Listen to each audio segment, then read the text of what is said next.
Please আমাকে ছেড়ে দাও।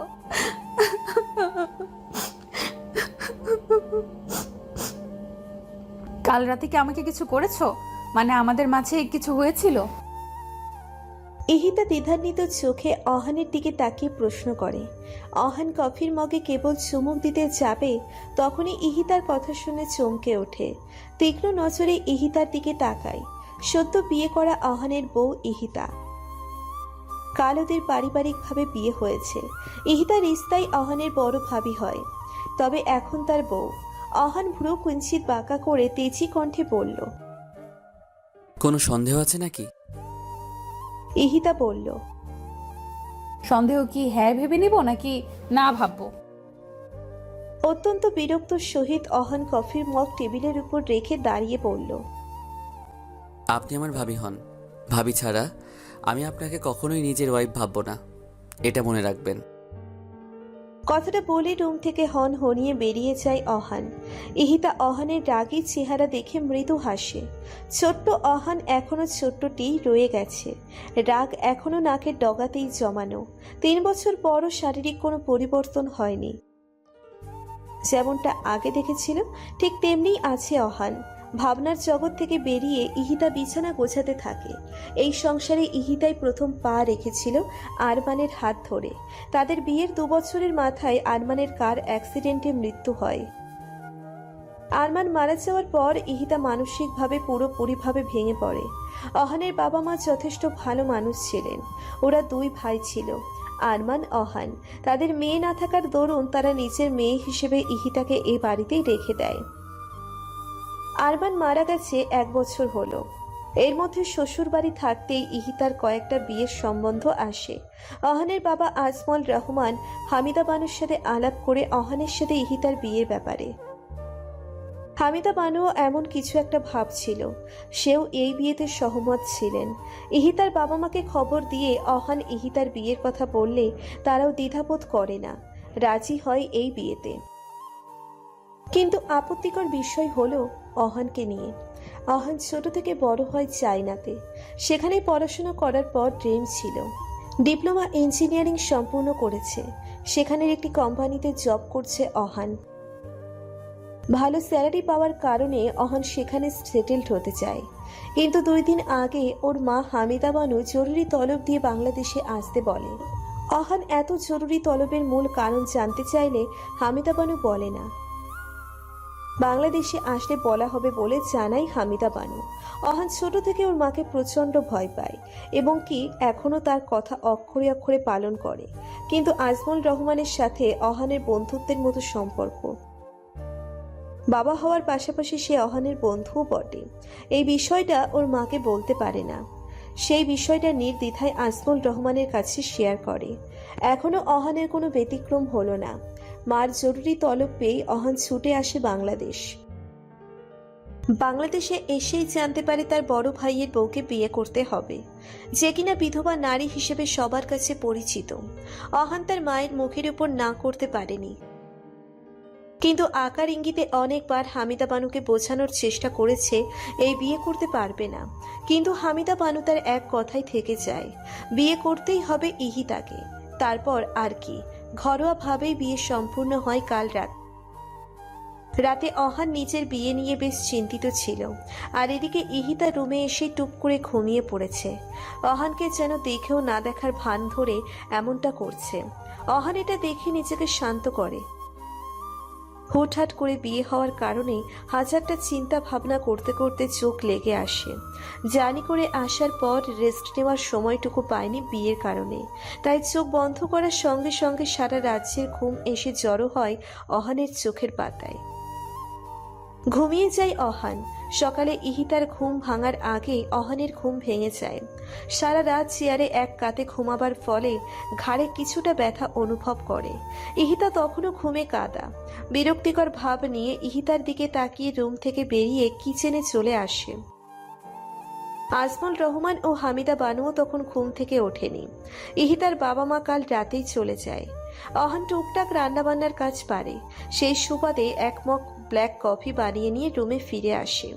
রুমে এসে বিছানার দিকে তাকাতেই ইহিতাকে দেখতে পায় বসা। বিছানার উপর বসে মাথা নত করে বিড়বিড় করে কিছু একটা বলছে। অহানের তখন ইচ্ছে জাগে তাকে জিজ্ঞেস করতে, কিন্তু কাল রাতে একাই স্বার্থপরের মতো বিছানায় ঘুমিয়েছে। বিধায় কিছু না বলে সেই চেয়ারে এসে বসে। কফির মগে চুমুক দিতেই যাবে, জ্বরের বেগে ইহিতা অহানের কাছে এসে অদ্ভুত ধরনের প্রশ্ন ছুড়ে দেয়। এমন উদ্ভট প্রশ্ন শুনে কফি খাওয়া আর হলো না অহানের।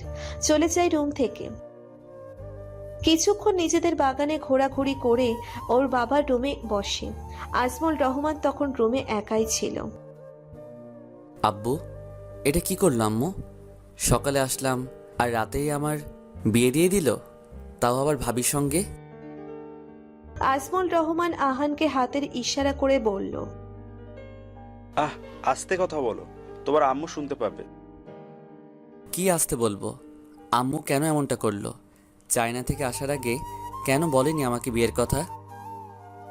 আগে বললে তো তুমি আসতে না, তাই তোমাকে জানানো হয়নি। আব্বু, তুমি বুঝতে পারছো আমার বিয়ে হয়ে গেছে, তাও ভাবির সাথে। তাতে কি হয়েছে? বিয়ে তো একদিন তুমি করতেই। তাছাড়া তোমার বিয়ের বয়সও হয়েছে। আর ইহিতা অনেক ভালো মেয়ে, ঠিক সবকিছু মানিয়ে নেবে। আব্বু, ভাবি আমার বড়। হ্যাঁ জানি, 1 বছরের বড়। এটা কোনো ব্যাপার না, আজকাল এগুলো কমন ব্যাপার। আমি এই বিয়ে মেনে নিতে পারবো না, কিছুতেই না। কে কি মানবে না শুনি? গম্ভীর কণ্ঠে কথাটা বলতে বলতে রুমে প্রবেশ করে হামিদা বানু। তীক্ষ্ণ নজর অহানের উপর পড়তেই চট করে দাঁড়িয়ে যায়। ওর আম্মুর এমন চাহনি দেখে অহান রীতিমতো ভয় পাচ্ছে। আজমল রহমান তার স্ত্রীর কাছে এসে বললেন, মানে অহন বলছে নতুন বিয়ে করেছে, কিভাবে কি মানিয়ে নেবে এই আর কি। হামিদা বানু আজমল রহমানের কথা শুনে অহনার দিকে তাকিয়ে বলে, তোমার আব্বু যা বলছে তা কি সত্যি? অহান মাথা নত করে উপরে নিচে দোলায়, যার উত্তর, হ্যাঁ। সেটা নিয়ে তোমাকে এত ভাবতে হবে না। ড্রয়িং রুমে এসো, নাস্তা রেডি। বলেই রুম ত্যাগ করলেন হামিদা বানু। অসহায় চোখে নিচের দিকে তাকিয়ে আছে অহান। আজমল রহমান তার ছেলের বিষয়টা বুঝতে পারছে।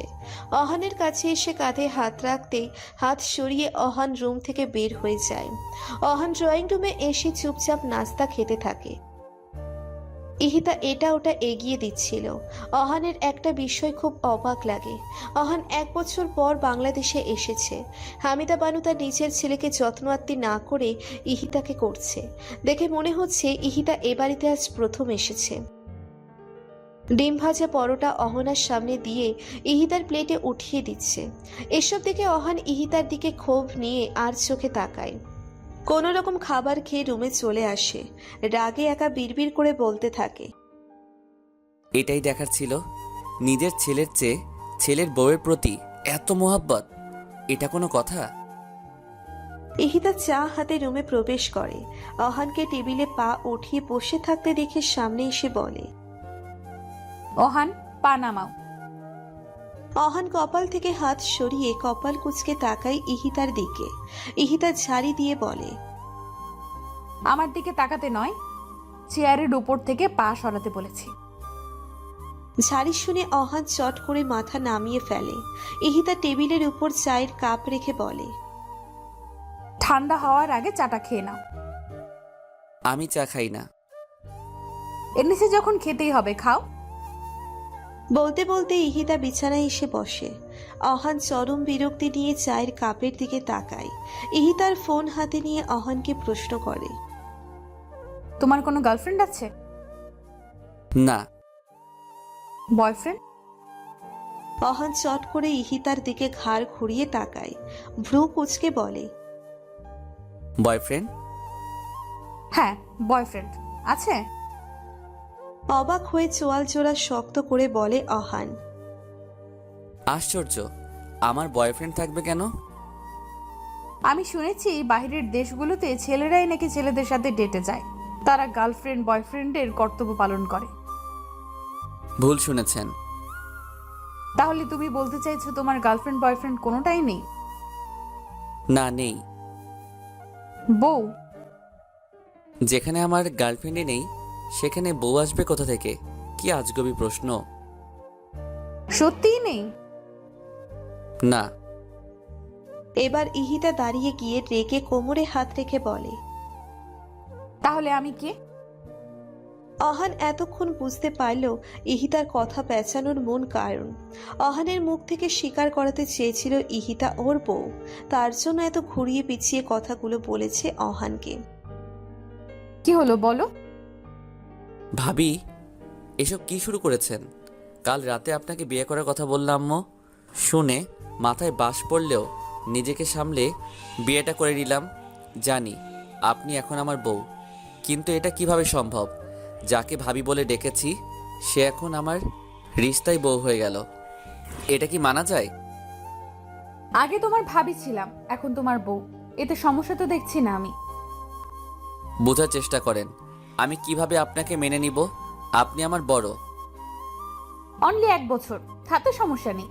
আমি যদি মেনে নিতে পারি, তোমারও মেনে নিতে হবে। এতক্ষণ অহান কাকে কি বলল? সে তো মানতেই চাইছে না কিছু, সব কিছু মেনে নিয়েছে। আগে পরে কিছু বলে লাভ হবে না বলে মনে হচ্ছে না অহানের। এক হাত কোমরে রেখে আর এক হাতের আঙ্গুল কপালে বোলাতে থাকে। রাগ, বিরক্ত, লজ্জা তিনটেই অহানের মধ্যে বিদ্যমান। ইহিতা হাত বগল দাবা করে অহানের দিকে তাকিয়ে ওর ভাব মূর্তি বোঝার চেষ্টা করছে। অহান আর কিছু না বলেই রুম থেকে বেরিয়ে যায়, বাসার বাহিরে চলে আসে। একা একা কোলাহলবিহীন গলির পথ দিয়ে হাঁটছে, বিয়ের ব্যাপারে ভাবছে। সামনে কি হবে, কি নাম দিবে এই সম্পর্কের অহান জানে না। একটি নিরিবিলি লেকের পাড়ে এসে বসে, সারা দুপুর সেখানে বসেই কাটিয়ে দেয়। বাসার কথা মনে পড়লেই নিজেকে খুব অসহায় মনে হয়। দুপুর পার হয়ে যায়। ইতিমধ্যে ইহিতা ও হামিদা বানু কয়েকবার আহানকে কল দিয়েছে। আহান ফোন পিক করে না, সাইলেন্ট করে রেখে দেয়। রাতে ঠিকমতো ঘুম না হওয়ার কারণে বেঞ্চেই ঘুমিয়ে যায় অহান। সুমিষ্ট স্বরে আজানের ধ্বনি কানে আসছে অহানের। তড়িঘড়ি করে উঠে বসে, চোখ কচলিয়ে চারিদিক তাকিয়ে থেকে অন্ধকার বুঝতে পারছে না এখন সন্ধ্যা নাকি রাত। পকেট থেকে ফোন বের করে পাওয়ার বাটনে চাপ দিতে স্ক্রিনে ঘড়ির টাইম ভেসে ওঠে, সঙ্গে 100-এরও বেশি মিসড কল, তাও আবার ওর আম্মুর। অহান ফোন পকেটে পড়ে সর্বশক্তি দিয়ে দৌড় দেয় বাসার দিকে। আজ তো অহান শেষ ওর আম্মুর হাতে। 9টা বাজতে চললো, এখনো অহন বাসায় আসেনি। ফোনটা ধরছে না। আসুক আজ বাসায়, কত তেল হয়েছে শরীরে দেখবো। রেগে নাকের পাটা ফুরিয়ে ফেলে হামিদা বানু। আজমল রহমান তাকে শান্ত করতে চেয়েও দমে যাচ্ছে, কারণ সে আজ প্রচুর রেগে গেছে অহানের উপর। তখনই কই মাছের মতো ছটফট করতে করতে অহান দরজার সামনে এসে দাঁড়ায়। দৌড়ে হাঁপিয়ে গেছে, জোরে জোরে নিঃশ্বাস নিচ্ছে। হামিদা বানু অহানকে দেখা মাত্রই হাতে খুন্তি নিয়ে তেড়ে যায়। অহান ভয়তে আজমল রহমানের পিছনে লুকায়। দাঁত মুখ খিচিয়ে হামিদা বানু বলে, তুমি সরে যাও সামনে থেকে, আজ ওর খবর নিয়ে ছাড়বো। অহান ভীত কণ্ঠে বলে, আম্মু মাফ করে দাও, এমন আর হবে না। গোলামের ঘরের গোলাম, আমার ফোন ধরিসনি কেন? কতবার তোকে কল দিয়েছি দেখিসনি? ফোন সাইলেন্ট করা ছিল আম্মু, প্লিজ মাফ করো। আজমল রহমান মা ছেলের মাঝখানে দাঁড়িয়ে আছে। বেশ আশঙ্কার মধ্যে আছেন তিনি, না জানি খুন্তির বাড়ি না তার গায়ে পড়ে যায়। কোনো মাফ হবে না, মায়ের হবে শুধু। আম্মু এইবারের মতো ছেড়ে দেন, পিচ্ছি মনে করে। হামিদা বানু খুন্তি ফ্লোরে ফেলে দিয়ে বলে, বৌমা বলেছে তাই ছেড়ে দিলাম, নয়তো পুরো শরীরে খুন্তির দাগ বসিয়ে দিতাম। অহান স্বস্তির নিঃশ্বাস ফেলে ইহিতার উদ্দেশ্যে বলে, থ্যাংক ইউ ভাবি, বেঁচে গেলাম। হামিদা বানু ফ্লোর থেকে খুন্তি হাতে উঠিয়ে চিল্লিয়ে বলে, কি বললি তুই? হামিদা বানুর চিল্লানি শুনেই অহান উল্টো দিকে ফিরে ভয় রুমে দৌড় দেয়। আসলে ইহিতাকে ভাবি বলেছে ডেকেছে, তাই হামিদা বানু ফের রেগে গেছে। ইহিতা মুখে হাত রেখে হাসে অহানের এমন দৌড় দেখে। বলতে হবে ছেলেটি ভীষণ ভয় পায় তার আম্মুকে। রাত 10টা। অহান ভয়ে ভয়ে দরজার পর্দা সরিয়ে উকি মেরে দেখে ড্রয়িং রুমে কি করছে সবাই। আসলে দুপুরে কিছু না খাওয়ার ফলে প্রচুর খিদে পেয়েছে অহানের, যার কারণে উঁকি মেরে দেখছে খাবার টেবিলে বেড়েছে কিনা। আজমল রহমান ও হামিদা বানু চেয়ার টেনে টেবিলে বসে। তখনই হামিদা বানু ইহিতাকে বলে অহানকে ডেকে আনতে। অহান এটা শুনেই পর্দার আড়াল থেকে চট করে বেরিয়ে ফট করে একটি চেয়ার টেনে বসে পড়ে। ওর এমন কাণ্ডে সবাই বিস্মিত চোখে তাকায়। অহান সবার দিকে না তাকিয়েই বুঝতে পারে ওর এমন আগমনে সবাই অবাক হয়েছে, তাই সবকিছু স্বাভাবিক করার জন্য উঠে শান্তভাবে দাঁড়িয়ে রুমে চলে যায়। 30 সেকেন্ড পর ধীরে ধীরে রুম থেকে ড্রয়িং রুমে এসে চেয়ার টেনে বসে। সবাই এবারও একই নজরে আহানের দিকে তাকিয়ে যায়। আহান বুঝতে পারছে না কি করলে তারা ওর উপর থেকে নজর সরাবে। আসলে তারা বোঝার চেষ্টা করছে অহান কি করতে চাইছে। ইহিতা অহানের এমন কাণ্ডে এক ঠোঁট কামড়ে ধরে হাসি আটকিয়ে তাদের স্বাভাবিক করতে খাবার বেড়ে দিয়ে কথা বলতে থাকে। অহান কিছুটা হাঁপ ছেড়ে বাঁচে। খাবার খাওয়াই এক পর্যায়ে অহান মৃদু স্বরে হামিদা বানুকে বলে, আম্মু, আমাকে কাল চায়না যেতে হবে। এখানে আসার কারণে তাড়াহুড়োই ছুটি আনতে পারিনি। পরশুদিন অফিসে না গেলে সমস্যা হতে পারে। হামিদা বানু কিছুক্ষণ চুপ থেকে বললেন, যাও। অহান মনে মনে খুশি হয়ে যায়।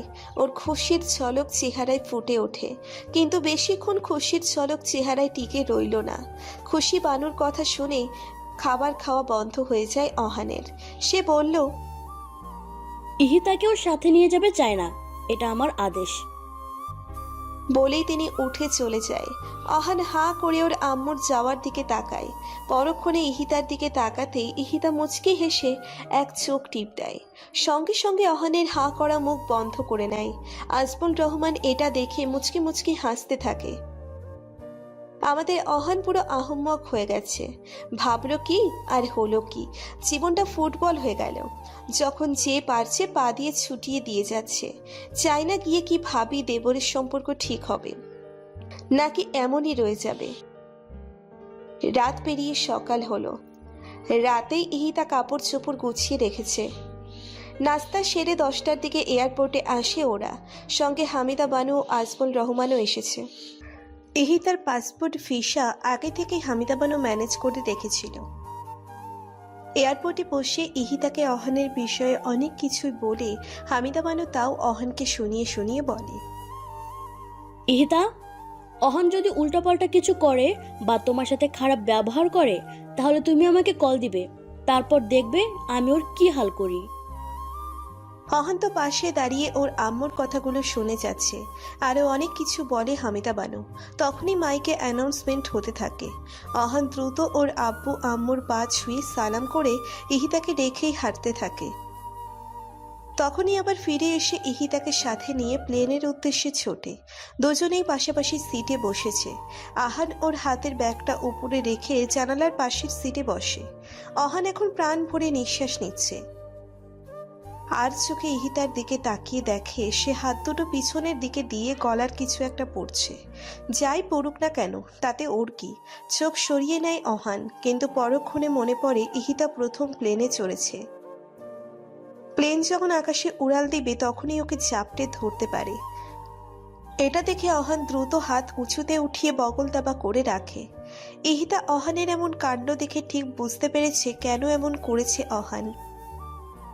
এই যে নিজেকে এত স্মার্ট ভেবো না, আমার এত ভয় নেই। ইহিতা কথাটা বলেই চোখে রুমাল বাঁধতে শুরু করে। অহান ইহিতার কথায় পাত্তা না দিয়ে একইভাবে বসে রয়। কিছুক্ষণের মধ্যে প্লেন আকাশপথে উড়াল দেয়। প্লেন এতটা ঝাঁকি লাগার পরও ইহিতার চোখে রুমাল পেঁচিয়ে হেলান দিয়েই বসেছিল। অহান এটা দেখে কিছু অবাক হলেও পরে সামলে নেয়। ওরা সকালের দিকে পৌঁছে যায়। বাংলাদেশে তখন রাত। এয়ারপোর্ট থেকে বেরিয়ে আসতেই ইহিতার দিকে কিছু লোক অদ্ভুতভাবে তাকিয়ে থাকে। তাকানোটাই স্বাভাবিক, কারণ ইহিতা তো তাদের মতো স্টাইলিশ ড্রেস আপ পরেছে। তারা দেখেই বুঝতে পারে এরা বাংলাদেশি নয়তো ইন্ডিয়ান। অহান একটা ট্যাক্সি ডেকে উঠে বসে। গাড়িতে বসে ইহিতা অহানকে বলে, তুমি যেখানে থাকো সেই ফ্ল্যাটটি কি তোমার কোম্পানি থেকে দিয়েছে? কোম্পানির এমডি তো আমার শ্বশুর, যে দিয়ে দিবে ফ্ল্যাট। বাঁকা করে বলার কি আছে, সোজাভাবে বললেই তো হয় ভাড়া থাকে। কেন আপনি জানেন না? না। ওয়াও, আমার ঘাড়ে ঝুলে পড়েছেন অথচ আমার বিষয়ে কিছুই জানেন না। ফালতু কথা বলবে না অহান। আর তোমার মতো অসভ্য ছেলের বিষয়ে জানার আমার কোনো ইচ্ছে নেই। অহান রেগে সোজা হয়ে বসে, আঙ্গুল তুলে বলে, আমি অসভ্য? আপনি অসভ্য। কাল সকালে উঠেই আমাকে কি বলেছেন? রাতে কিছু হয়েছিল? হ্যাঁ বলেছি তো। তো মানে?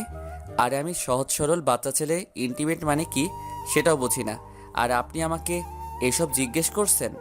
লজ্জা করে না আপনার? যত সব ফাউল। ইহিতা অহানের একটু সামনে গিয়ে ঘাড় কাত করে আস্তে করে বলে, তাহলে বন্ধের দিন ফ্ল্যাটে মেয়ে মানুষ নিয়ে এসে কি লুডো খেলো?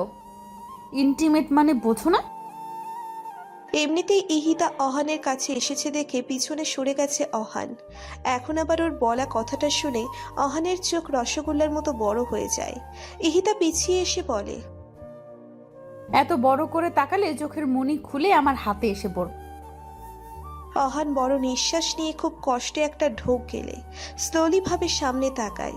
এমন ভাবে বসে রয় দেখে মনে হচ্ছে পাশে শান্তশিষ্ট লেজ বিশিষ্ট একটি বিড়ালের বাচ্চা বসে আছে। অহানের এমন অবস্থা দেখে ইহিতা মনে মনে বলে, জাস্ট শুরু করলাম, তোমার সব খারাপ অভ্যাসগুলো আস্তে আস্তে খোলাসা করবো আহান। ইহিতা ভাবি কিভাবে জানলো আমি মেয়েদের সাথে ইন্টিমেট হই বন্ধের দিন? তাহলে সে কি আমার উপর নজর রাখছে? যতটা সহজ সরল ভেবেছিলাম সে তো তার চেয়েও কঠিন। আমার বাকি খারাপ কাজ? না না, আমাকে জানতে হবে সেগুলো জানে কিনা। এসব যদি আম্মুর কানে যায় তাহলে সে নিশ্চয়ই আমার পিছনে লোক লাগিয়েছে। মনে মনে কথাগুলো বলে ঢোক গেলে অহান। অনেকক্ষণ পর ওরা বাসায় চলে আসে। অহান ব্যাগ নিয়ে সিঁড়ি বেয়ে উপরে ওঠে। বিল্ডিংটা 5 তলা ছিল। অহান থাকে 2 তলায়। ফ্ল্যাটের সামনে এসে চাবি দিয়ে দরজা খুলে ভেতরে প্রবেশ করে। ভেতরে এসে ইহিতার মেজাজ বিগড়ে যায়। পুরো ঘর অপরিষ্কার। চিপস, জুস, নুডলস ইত্যাদি আরো অনেক কিছুর খোসা এখানে সেখানে ফেলানো। 2টা রুম, বাম দিকের রুমের সঙ্গে কিচেন, মাঝখানে ছোট্ট একটা ড্রয়িং রুম। ঘরের ভিতরে আলো বাতাস আসার কোনো পদ্ধতি নেই। অল টাইম লাইট জ্বালানো থাকে। তবে ঘর বেশ ঠান্ডা। ইহিতা অহানের দিকে রাগি চোখে তাকাতেই অহান মুখে হাসি রেখা টেনে বলে, ব্যাচেলর সংসার, তাই এমন। বাকিটা শোনার আগেই ইহিতা কিচেনে আসে। সেখানে একই অবস্থা, আধোয়া থালা বাসন, চামচ, কড়াই আরো অনেক কিছু বেসিনে রাখা। কিচেন থেকে অহানের রুমে আসে। পুরো রুমে কাপড় চোপড় এখানে ওখানে ফেলানো। জুতোর কোনো ঠিকানা নেই, মানে রুম পুরো গরুর ঘরের মতো। ইহিতা পরের রুমের দরজা খুলে দেখে এই রুমটা মোটামুটি গোছানো। দরজা বন্ধ করে ড্রয়িং রুমে এসে ফোনের দিকে তাকিয়ে বলে, বুঝতে পেরেছি, আম্মুর কাছে একটা কল দিতে হবে। কথাটা অহান শোনা মাত্রই ইহিতার কাছে এসে মিনতির স্বরে বলে, প্লিজ ভাবি, সরি। ইহিতা, আম্মুর কাছে কল দিবেন না। আমি কথা দিচ্ছি 4 ঘন্টার মধ্যেই ঘর একদম চকচকে করে ফেলবো। প্লিজ কল দিবেন না। সত্যি তো? পাক্কা সত্যি। তাহলে কলেজে গেলে পড়ো। বলেই ইহিতা ওর ট্রলি নিয়ে গোছানো রুমে আসে। অহান ধপ করে ছোট সোফায় বসে পড়ে।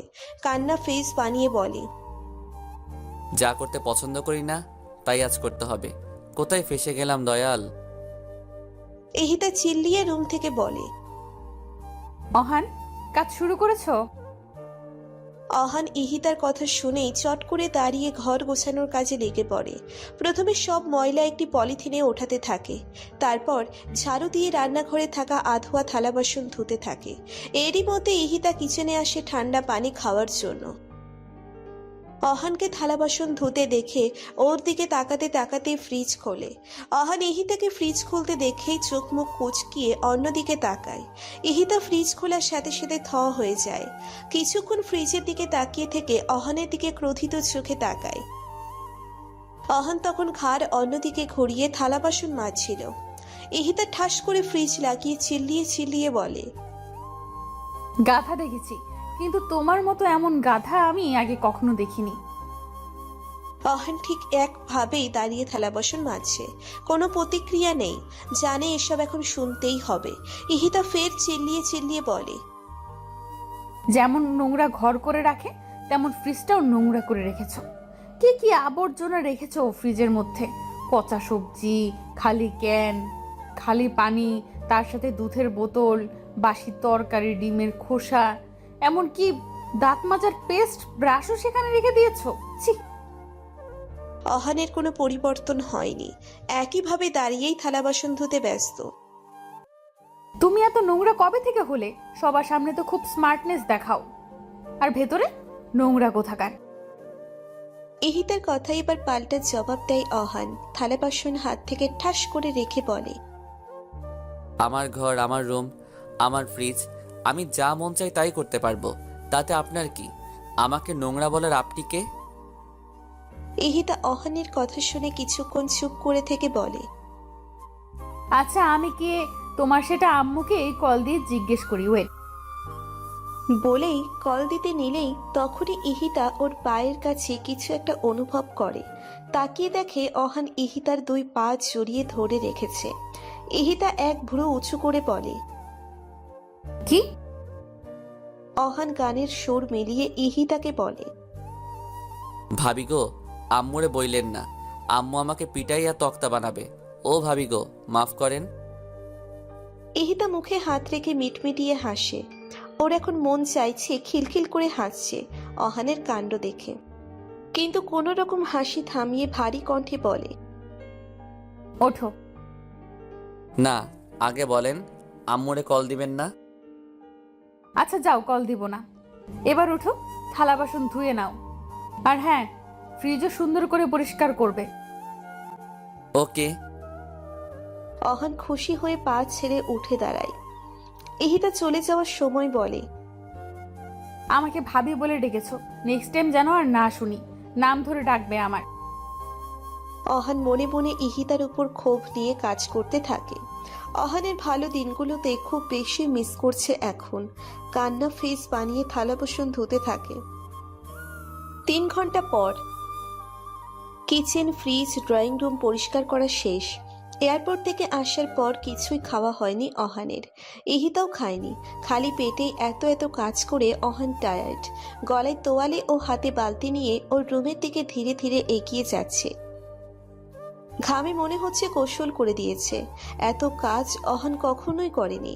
আজ এত কাজ করতে করতে জিহ্বা বাহিরে এসে পড়েছে। বালতিতে পানি নিয়ে নিচের রুমে যাচ্ছে রুম মোছার জন্য। একবার রুমে দিতেই কলিং বেল বেজে ওঠে। আহান বালতি রেখে দরজা খুলতে নিলেই ইহিতা রুম থেকে বের হতে হতে বলে, আই না, দরজা খুলবে না তুমি, তোমার হাতে ময়লা। অহান ওর হাত দুটোর দিকে তাকালো। কই, ময়লা তো দেখছে না।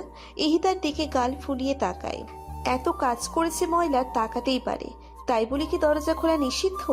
একটু পরে আবার না বলে বসে, গায়ে ময়লা, পাশে থেকে বের হও। কথাগুলো মনে মনে আওড়াচ্ছে অহান।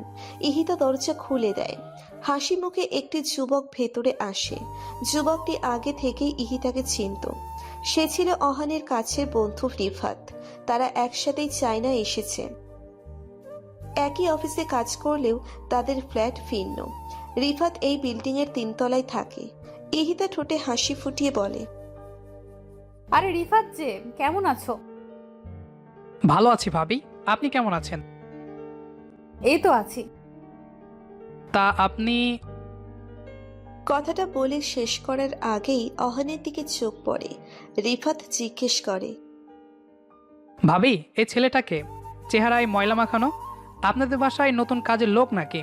আর আহান কোথায়? ওকে দেখছি না যে। ইহিতা প্রথম হেসে দিয়েও আবার মুখে হাত রেখে হাসি থামায়। বলে, অহান এখানে সেখানেই আছে, ভেতরে এসো, বসো। না ভাবি, আমি এখন বসবো না। দেখে মনে হচ্ছে ঘর পরিষ্কার করা হচ্ছে।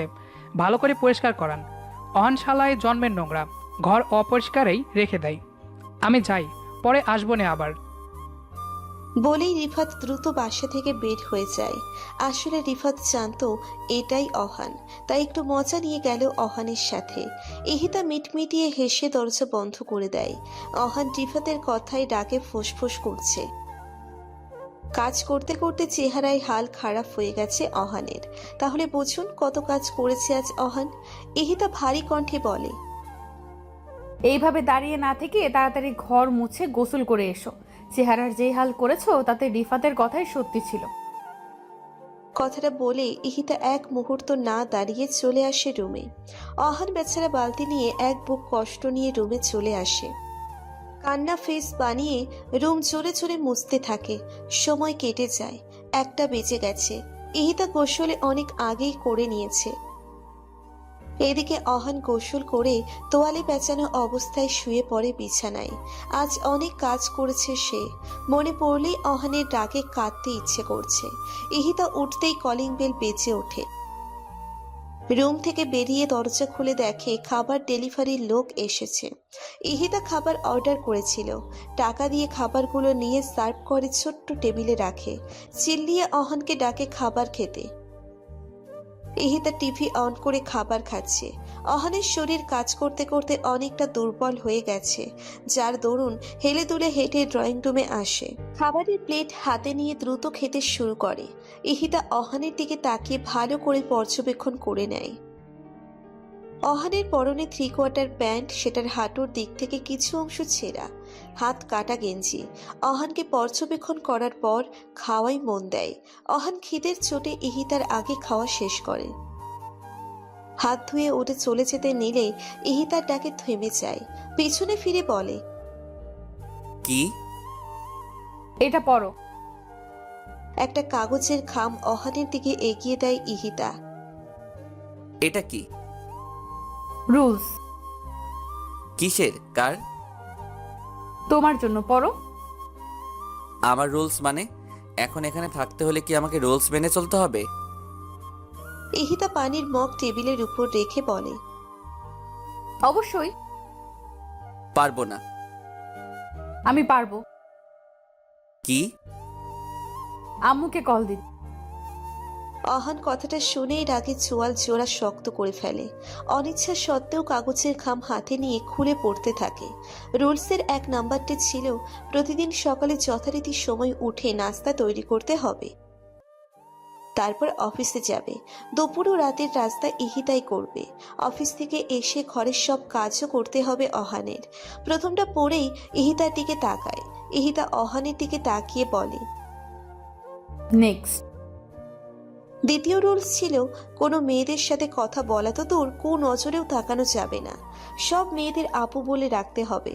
তৃতীয় রুলস ছিল কোনো ধরনের নেশা জাতীয় দ্রব্য পান করা যাবে না, সেটা সিগারেটই হোক না কেন। আর 10টার আগে বাসায় আসতে হবে। মাঝে মাঝে অফিসে কাজ থাকে, তখন লেট করে বাসায় আসতে হয় আমার। সেই ব্যাপার ভিন্ন। চতুর্থ নাম্বার রুলস ছিল ইহিতার সব কথা পাই টু পাই শুনতে হবে, আর না হলে জাস্ট একটা কল যাবে বাংলাদেশে। রাগে অহান চোখ বন্ধ করে নেয়।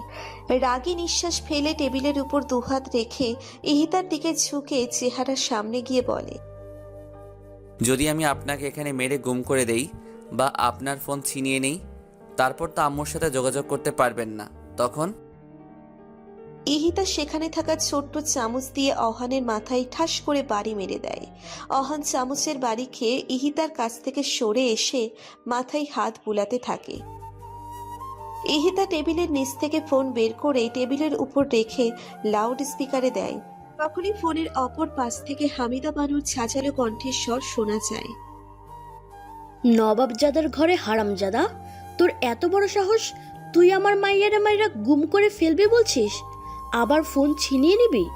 তোরে আমি ব্লেন্ডারে ভরে জুস বানিয়ে খাবো। নিজের মায়ের এমন সাজালো কণ্ঠের স্বর শুনে অহান বড় চেয়ে ঢোক গেলে আমতা আমতা করে বলে,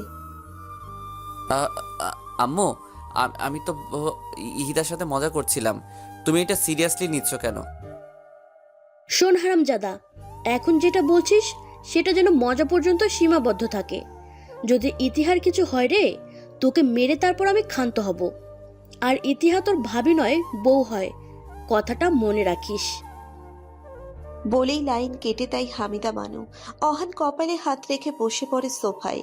ইহিতা বাঁকা হেসে খেয়েই যাচ্ছে। অহান যে এমন কিছু বলবে সেটার ধারণা ইহিতা আগেই করেছিল, তাই তখন অহানের আড়ালে হামিদা বানু কল দিয়ে লাইনে রেখেছিল। ছোট্ট টেবিলের উপরে খাবার রেখে ফ্লোরে বসে খাচ্ছিল ইহিতা, আর ফোন তার পাশেই রেখেছিল, যার কারণে হামিদা বানু অহানের বলা কথাগুলো সহজেই শুনতে পায়। ইহিতা প্লেটে হাত ধুয়ে উঠে দাঁড়িয়ে রুমে যাওয়ার আগে বলে যায়, টেবিল পরিষ্কার করে প্লেটগুলো ধুয়ে রেখো। অহান চেয়ার আর কান্না ভাব ফুটিয়ে ময়লা প্লেট বেসিনে রাখতে লাগলো। অহান ভালো করে বুঝে গেছে এখন থেকে কাজ করেই জীবিকা নির্বাহ করতে হবে, তাও ঘরের জন্য। রাতে অহান ইহিতা যে রুমে ঘুমিয়ে আছে, সারাদিন খাটাখাটুনি করার ফলে অহান ঠিক ঘুমিয়ে আছে, কিন্তু ইহিতা এখনো জেগে আছে। জানালার গ্রিল ধরে দাঁড়িয়ে আছে। জানালার গ্রিল ভেদ করে চাঁদের আলো ইহিতার গায়ে এসে পড়েছে। এক হাত দিয়ে জানালার গ্রিলের ফাঁকায় হাত দিয়ে এক দৃষ্টিতে চাঁদের দিকে তাকিয়ে আছে। চোখ মুখ ক্লান্তিহীন, কোথায় একটা উদাসীন বিষাদের ছায়া। সুন্দর চোখ জোড়াতে অদ্ভুত শূন্য দৃষ্টি। অন্য হাতে ছোট্ট একটি ছবির ফ্রেম। সেই ফ্রেমের উপর চাঁদের আবছা আলোয় অস্পষ্ট বোঝা যাচ্ছে কোনো যুবকের ছবি। ইহিতা সন্তর্পণে দীর্ঘশ্বাস ছাড়ে। জানালা লাগিয়ে বিছানায় এসে বসে। বালিশের নিচে ছবির ফ্রেমটি রেখে শুয়ে পড়ে। সকালে ছবির অ্যালার্মের শব্দে ঘুম ভাঙে অহানের। আড়ামোড়া ভেঙে বিছানা ছেড়ে উঠে মেইন দরজা খুলে দুধের বোতল ও নিউজ পেপার নিয়ে ভেতরে আসে। শুরু করে দেয় ব্রেকফাস্ট বানানোর কাজ। 1 ঘন্টা পর সব খাবার টেবিলে সাজিয়ে ফ্রেশ হতে চলে যায়। ততক্ষণে ইহিতা ঘুম থেকে উঠে গেছে। বাহিরে এসে খাবার রেডি দেখে ফোনে একটা ছবি তুলে হামিদা বানুর কাছে পাঠায়। অহান পুরো অফিসের জন্য রেডি হয়ে বের হয়। ইহিতার খাবারের প্লেট আর অহানের খাবারের প্লেট আলাদাভাবে রাখা ছিল। অহানোর প্লেট কাছে নিয়ে খাবার খেতে শুরু করলে ইহিতা ওর প্লেট নিজের কাছে নিয়ে এসে ওর প্লেটটা অহানের কাছে দেয়। অহান ক্ষোভ নিয়ে ওর দিকে তাকাতে থাকে। ইহিতা ইশারায় ওকে খেতে বলে। অহান খেতে শুরু করে। খাওয়ার পর্ব ঠিকঠাক থাকলেও যখন অহান অফিসে যাবে তখন ঘটে বিপত্তি। ইহিতা অহানকে অদ্ভুতভাবে রেডি করিয়ে দেয়। যেমন মাথায় তেল দিয়ে মাঝখান থেকে সিঁথি করে দিয়েছে, শার্টের হাতা ভোলা টানা খুলে বোতাম লাগিয়ে শার্ট ইন করে দিয়েছে। পুরো ঠিকঠাক করানোর পর ইহিতা একটা ছবি তোলে, গালে হাত দিয়ে অহানের দিকে তাকিয়ে বলে, এবার ঠিক আছে? অহান ঠোঁটে কৃত্রিম হাসি ফুটিয়ে বলে, আমি এখন যাই। হ্যাঁ যাও। অহান কান্না ফেস নিয়ে দরজা খুলে বের হতে থাকে। কি ছিল আর এখন কি হয়ে গেল? সেই স্মার্ট ড্যাশিং লুক আলা অহান এখন খেতে পরিণত হয়েছে। এটা কোথাকার বিচার? আজ অফিসে গেলে ইজ্জত যাবেই, এতে কোনো সন্দেহ নেই। অফিসে এসে অহানের ইজ্জতের ফালুদা হয়ে যায়। সবার ওকে দেখে অদ্ভুতভাবে তাকিয়ে আছে। যে মেয়ে কর্মচারীদের সাথে অহান ফ্ল্যাট করত, তারাও এখন ওকে দেখে মুখ চিপে হাসছে। সবার কাছে এখন অহান হাসির পাত্র কেবল।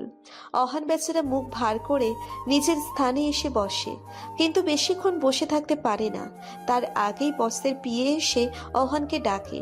অহান বসের সাথে দেখা করতে তার কেবিনে আসে।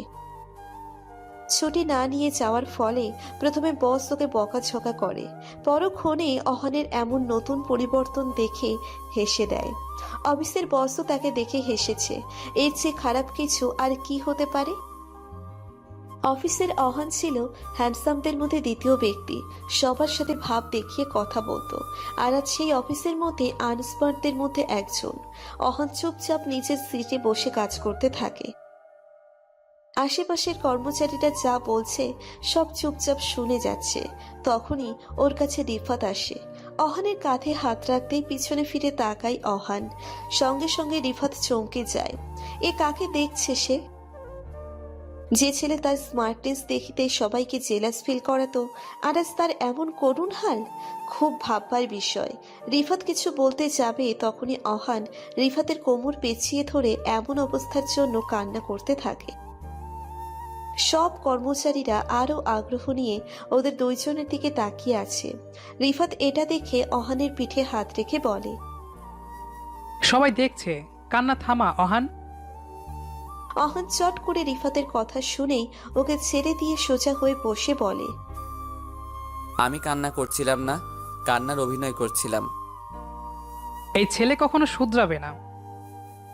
লাঞ্চ টাইমে অহান রিফাতকে সব কিছু খুলে বলে, সাথে কালকের বলা কথার জন্য গালে একটা পাঁচশো মেরেছে, যার কারণে রিফাতের গাল লাল হয়ে আছে। একটা বাটি আইসক্রিম কিনে গাল লাল হওয়া স্থানে লাগাতে লাগাতে বলে, তার মানে তুই বলতে চাইছিস ভাবে এখন তোর বউ? অহান চোখ রাঙিয়ে বলে, তাহলে এতক্ষণ তোকে কি রবীন্দ্রনাথের কবিতা শুনিয়েছি? বুঝতে পারছি, আর বলা লাগবে না। কিছুক্ষণ দুজনেই নীরব থাকে। পরক্ষণে রিফাত নীরবতা ছিন্ন করে বলে, দোস্ত, বিয়ে করলি, ট্রিট দিলি না? কথাটা বলে রিফাতের দেরি হলেও আহানের পাঞ্চ মারতে দেরি হলো না। এবার অপর গালে মেরেছে। অহান রাগে বলে, ট্রিট দিলাম, এবার ডাক্তারের কাছে গিয়ে ট্রিটমেন্ট করে নিস।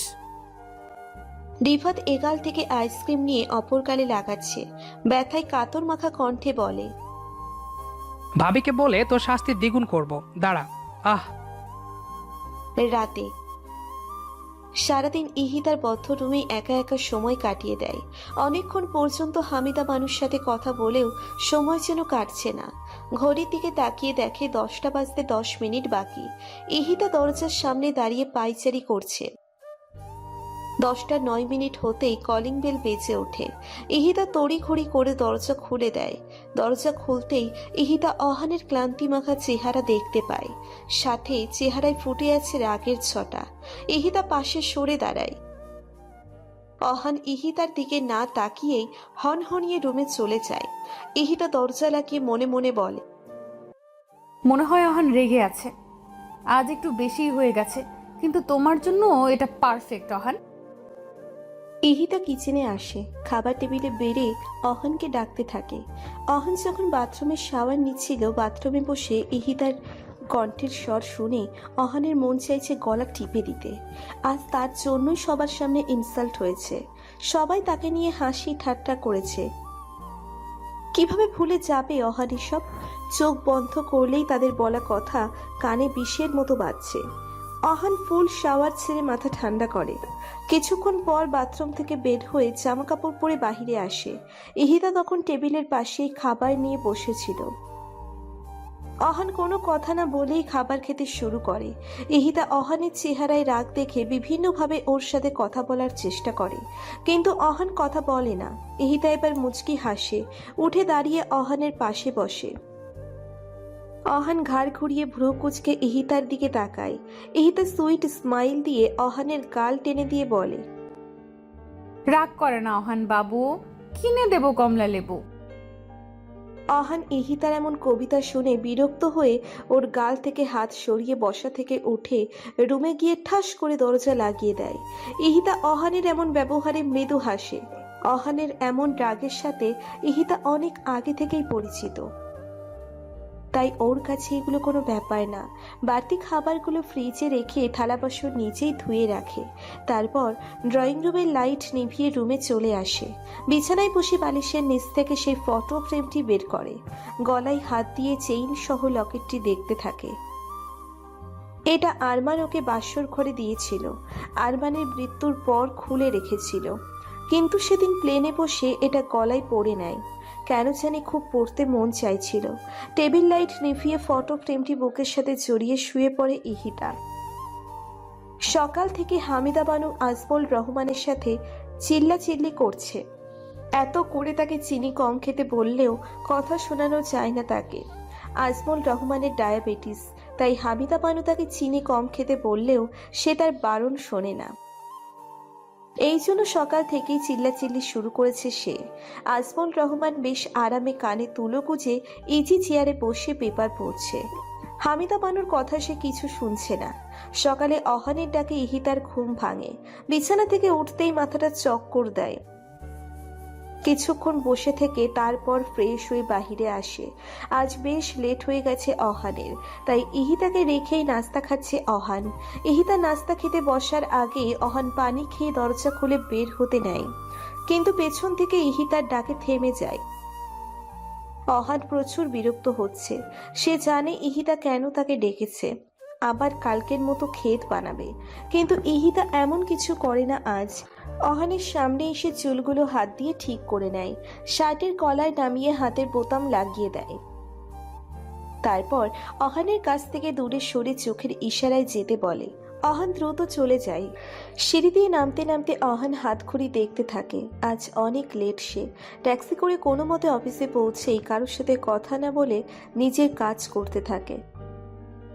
আজকে আর কেউ অহানকে দেখে হাসাহাসি করেনি, সব কিছু স্বাভাবিকই ছিল। ইহিতা ফ্ল্যাট থেকে নিচে নেমে বাহিরের পরিবেশটা দেখছে। সব কিছু ভিন্ন হতেই হবে, কারণ এটা তো আর বাংলাদেশ নয়। পাশের বিল্ডিং এর কিছু বাচ্চারা বল নিয়ে খেলছে। ইহিতা বাচ্চাদের দিকে কিছুক্ষণ তাকিয়ে থাকে। তখনই একজন যুবক ও যুবতী তাদের দুজনকে কথা কাটাকাটি করতে দেখে তাদের মধ্যে কোনো বিষয় নিয়ে ঝগড়া লেগেছে। ছেলেটি মেয়েটিকে মানানোর চেষ্টা করছে, কিন্তু মেয়েটি গাল ফুলিয়ে অভিমান নিয়ে দাঁড়িয়ে আছে। তাদেরকে দেখে ইহিতার বুক চিরে দীর্ঘশ্বাস বেরিয়ে আসে। ঠোঁটে বিষাদময় হাসি ফুটিয়ে বাসার ভেতর চলে যায়। সিঁড়ি বেয়ে উঠতে উঠতে ইহিতার চোখ থেকে পানি ঝরতে থাকে, কিন্তু ইহিতা তোয়াক্কা করে না। এক পর্যায়ে ইহিতা সিঁড়িতে বসে পড়ে, হো হো করে কেঁদে দেয়। চাপা কান্না যে আর বুকের মাঝে দমিয়ে রাখতে পারছে না। খুব মনে পড়ছে আরমানের কথা, তার সাথে কাটানো মুহূর্তের কথা। এখন নিজেকে বড্ড একা মনে হচ্ছে। তাকে সামলানোর মতো এখানে কেউ নেই, সে একা। লাঞ্চ টাইমে অহান একা বসে কিছু একটা ভাবতে থাকে। রিফাত পাশে বসেই নীরবে কফি খেয়ে যাচ্ছে। আমার ভালো দিনগুলো সে মাটি করে দিয়েছে। না পারি মেয়েদের সাথে ঠিক করে কথা বলতে, না পারবো ফুর্তি করতে। কয়দিন ধরে নেশাও করতে পারছি না। ইয়াবার প্যাকেট কাল রাতে রুমে খুঁজে পাইনি। নিশ্চয়ই ইহিতা ভাবে ফেলে দিয়েছে। এমন ভাবে চলতে দিলে হবে না, আমি পুরো বরবাদ হয়ে যাব। আমাকে কিছু করতে হবে। আজকে থেকে সে নয়, বরং আমি তাকে জ্বালাবো। কিভাবে সেটা সে বুঝতেই পারবে না। অহানের ভাবনা চিত ঘরে রিফাতের ডাকে। অহান ভাবনাকে পাশে ফেলে কফি খেতে থাকে। আজ অহান আর রিফাত বাসায় তাড়াতাড়ি ফিরেছে। অহান ফ্রেশ হয়ে ওর প্রথম কাজ আইডিয়া কাজে লাগায়। ড্রয়িং রুমে লম্বা করে সয়াবিন তেল ফেলে রাখা। মনে মনে অহান ইহিতার পড়ে যাওয়ার দৃশ্যের কথা ভেবে বেশ খুশি হয়। তেলের বোতল জাগা মতো রেখে শয়তানি হাসি দিয়ে রুমে এসে দরজা লাগিয়ে অপেক্ষা করতে থাকে। ইহিতা বাইরে এসে ড্রয়িং রুমের ফ্লোরে পা রাখতে যাবে, তখনই কিছু একটা দেখতে পাই। বসে হাত দিয়ে দেখে এটা তেল। ইহিতা মুচকি হাসে। ভালো করেই বুঝতে পারে এটা কার কাজ আর কেন করেছে। ইহিতা অহানের আইডিয়াকে একটু ভিন্ন দিকে মোড় ঘুরিয়ে দেয়। ওর রুমের সামনে তেল ফেলে রাখে, তারপর রুমে চলে আসে। অনেকক্ষণ পরও অহান ইহিতার চিৎকারের আওয়াজ শুনতে পাচ্ছে না দেখে রেগে যাচ্ছে। দরজা খুলে এক পা বাহিরে রাখতেই থপাস করে চিৎপাত হয়ে পড়ে যায় অহান। কিছু পড়ে যাওয়ার শব্দ শুনে ইহিতা রুম থেকে বের হয়। দরজার সামনে দাঁড়িয়ে ইহিতা অহানের দিকে গম্ভীর মুডে তাকিয়ে থাকে। অহান কোমরে হাত রেখে ওর আম্মুকে ডাকছে। ইহিতাকে দেখে শান্ত ভঙ্গিতে বলে, পানি ছিল তাই স্লিপ কেটে পড়ে গেছি। শুনেই ইহিতা রুমে চলে আসে। রুমে এসে মুখে হাত দিয়ে থাকে। অহান চিত হয়ে শুয়ে পড়ে। মনে মনে বলে, কে পড়ার কথা ছিল আর কে পড়ে গেল, এই আইডিয়া ক্যান্সেল। সকালে ইহিতা তাড়াতাড়ি ঘুম থেকে উঠেছে। অহান ইহিতাকে উঠতে দেখে ও নতুন প্ল্যান শুরু করে। ফ্রিজের লাইনের তারের সাথে কিছু একটা করে লাইন তার কেটে দেয়। ইহিতা যখন কিচেনে আসছিল তখন অহানকে ফ্রিজের কাছে বসে থাকতে দেখে আড়ালে লুকিয়ে যায়। ইহিতা বুঝতে পারে অহানকে নতুন কোনো ফাঁদে ফেলার চেষ্টা করছে। ঈশিতা হাসে। অহানোর কাজ সেরে ডিম অমলেট বানাতে শুরু করে। এখন অহান ইহিতার কিচেনে আসার অপেক্ষা করছে। অহানের অপেক্ষা অবসান ঘটে। ইহিতা কিচেনে এসে অহানের দিকে তাকিয়ে ফ্রিজ থেকে একটি ঠান্ডা পানির বোতল বের করে নিয়ে চলে যায়। অহান বোকা হয়ে যায়। এতক্ষণে তো ইহিতার কারেন্টের শক খাওয়ার কথা, খেলো না কেন? ফ্রিজের সামনে এসে বিষয়টা ভালো করে পর্যবেক্ষণ করলো। তারপর এক হাত দিয়ে ফ্রিজ খুলতে নিলেই চরমভাবে শক খায়। শক খেয়ে কাঁপছে অহান। একটু পরেই আপনা আপনি শক খাওয়া বন্ধ হয়ে যায়। হাত সরিয়ে নিয়ে অহান জোরে জোরে নিঃশ্বাস নেয়। ইহিতা ধরলো তখন কিছু হলো না, আর আমি ধরলাম তখনই শক। রেগে কথাটা বলেই যে তারগুলো লাগিয়েছিল সেগুলো ছিঁড়ে ফেলে অহান। রাগে কিচেন থেকে বের হয়ে যায়। এহিতা কিচেনে এসে অহানের এমন অবস্থা দেখে অনেক মজা পায়। কিচেন থেকে বেরিয়ে রুমে চলে যায়। আসলে ইহিতা যখন পানি নিতে ফ্রিজের কাছে আসবে তার আগেই মেইন সুইচ অফ করে দেয়। তাই নিঃসংকোচে ফ্রিজ থেকে পানি নিয়ে চলে যায় এবং মেইন সুইচ অন করে দেয়। যখনই অহান ফ্রিজ খোলার জন্য হাত বাড়ায় তখন সে শক খায়। বেচারা অহান তার কাছে এসব বেমালুম। 3 দিন কেটে যায়। অহান এই 3 দিনে ইহিতাকে ওর ফাঁদে ফেলতে পারেনি। কোনো না কোনো ভাবে ইহিতা অহানের ফাঁদে ধরে ফেলেছে। অহান আর ইহিতা এমন লুকোচুরি খেলা বেশ ভালোই চলেছে এই 3 দিনে। শেষে অহান হার মেনে নেয়। আজ অহানের অফ ডে, তাই সে ইহিতাকে নিয়ে ঘুরতে বের হয়। তাও ওর আম্মুর কথায়। অহান রাজি ছিল না। চায়নার একটি বড় পার্কে আসে ওরা দুজন। ইহিতা সেখানকার বাকি মানুষদের দিকে তাকিয়ে থাকে। কারো নাক বোঝা, কারো চোখের নিচের অংশ ফুলানো, মানে চায়নাদের দেখতে যেমন হয় আর কি। তাদের ভাষা শুনে ইহিতা কিছুই বুঝতে পারে না, কিন্তু অহান বুঝতে পারে এবং কথাও বলতে পারে। ইহিতা অহানকে নিয়ে একটি দোকানে আসে। সেখানে বিভিন্ন রঙের গোল গোল ললিপপ বিক্রি করছে। ইহিতা অহানকে কিনে দিতে বললে অহান প্রথমে মুখ ঘুরিয়ে রাখলেও পরে কিনে দেয়। ইহিতা নিজের ও অহানের জন্য ললিপপ নেয়। মজা করে ইহিতা ললিপপ খেলেও অহান হাতে নিয়ে বিরক্তিকর ভাব নিয়ে হাঁটছে। ইহিতা অহান একটা বেঞ্চে বসে। অহান মুখ ভার করে রাখে আর ইহিতা ললিপপ খেতে থাকে। তখনই ইহিতার নজর কিছু বাচ্চাদের উপর পড়ে। তারা কানামাছি খেলছিল। ইহিতা অহানের হাতে ওর খাওয়া ললিপপটা ধরিয়ে দিয়ে বাচ্চাদের কাছে যায়। অহান বিরক্ত ও রাগ নিয়ে ইহিতার খাওয়া ললিপপটার দিকে তাকিয়ে বলে, এটা আমার হাতে দেওয়ার কি হলো? ধ্যাত। বলেই ফেলে দিতে নিলে পরক্ষণেই হাতেই রাখে। বলে, ফেলে দিলে যদি আবার আম্মুর কাছে নালিশ দেয়? বলা তো যায় না। বিরক্ত হয়ে হাতেই ধরে রাখে ললিপপ। অনেকক্ষণ পর ইহিতা ফিরে এসে অহানের হাত থেকে ললিপপ নিয়ে খেতে যাবে, তখন অহান সেটা ফেলে দেয়। ইহিতা রাগ নিয়ে চোখ ছোট ছোট করে অহানের দিকে তাকাতেই অহান বলে, আসলে অনেকক্ষণ পর্যন্ত ললিপপটা খোলা ছিল, তাই ফেলে দিয়েছি। আপনি আমারটা নিন। বলেই অহান ওর ললিপপটি ইহিতার দিকে এগিয়ে দেয়। ইহিতা অহানের কথা শুনে ঘাড় হালকা কাত করে বলে, বাবা, যে কিনা এই 3 দিন ধরে আমার ক্ষতি করার জন্য উঠে পড়ে লেগেছে, আজ সে আমাকে তার নিজের ললিপপ দিচ্ছে। অহান চট করে ঘাড় গড়িয়ে দেয়। মনে মনে বলে, শিট, ইহিতা এটা জানলো কিভাবে? তারপর পরক্ষণেই ঘাড় ঘুরিয়ে কথা পাল্টে বলে, না খেলে আমি খেয়ে নিচ্ছি। কথাটা শুনেই ইহিতা চট করে অহানের হাত থেকে ললিপপ নিয়ে অহানের গাল টেনে টেনে বলে, না না পিচ্ছি, অহান দিয়েছে, আর আমি খাবো না, ধন্যবাদ অহান। বলেই উঠে চলে যায় ইহিতা। অহান গালে দুহাত রেখে ইহিতার যাওয়ার পানে তাকিয়ে বলে, আমার গাল এবার ঝুলেই যাবে। এই কয়দিনে যা টেনেছে, কথায় কথায় খালি গাল টানে, ফাজিল একটা। অনেকক্ষণ অহান ইহিতা সেখানে বসে সময় কাটায়। ইহিতার মনটা আজ বেশ ফুরফুরা হয়ে গেছে। অনেকদিন পর এতটা খুশি হয়েছে সে। সেখান থেকে যাওয়ার সময় রাস্তার পাশেই ইহিতা একজন ছোট্ট 4-5 বছরের মেয়ে ও অন্ধ একটি বৃদ্ধ লোককে দেখতে পায়। সামনে একটি থালা রেখে ভিক্ষা চাইছে তারা। ইহিতার খুব খারাপ লাগে। অহানকে টেনে তাদের সামনে নিয়ে এসে বলে, অহান, আমাকে কিছু টাকা দাও। এই ছোট লোকদের দিবেন? মুখটা বন্ধ রাখো আর টাকা দাও। অহান টাকা না দিয়ে তাদের সামনে রাখা থালায় লাথি মেরে দূরে ফেলে দেয়। রেগে জোরে জোরে বলে, এদের মতো ছোট লোকদের জন্য আমি টাকা উপার্জন করি না। আপনার দিতে মন চাইলে আপনি নিজে দিন। বলেই চলে যেতে নিলে ইহিতা দাঁত কিরবির করে অহানের শার্টের কলার ধরে টেনে ওর সামনে দাঁড় করায়। দাঁত মুখ খিচে বলে, ছোট লোক তারা নয়, ছোট লোক তুমি। তোমার মন, তুমি কি পশু? নিশ্চয়ই না। এদের মতোই সাধারণ মানুষ, যারা মানুষকে দান করে, মানুষের সাহায্যে এগিয়ে যায়, তারাই বড় মনের মানুষ হয়।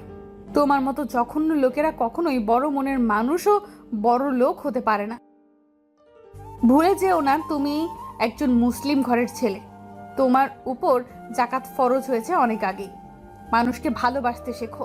সব সময় গরিবের থালে লাথি মেরে তাদের অপমান করে নিজেকে বড় মনে করো না।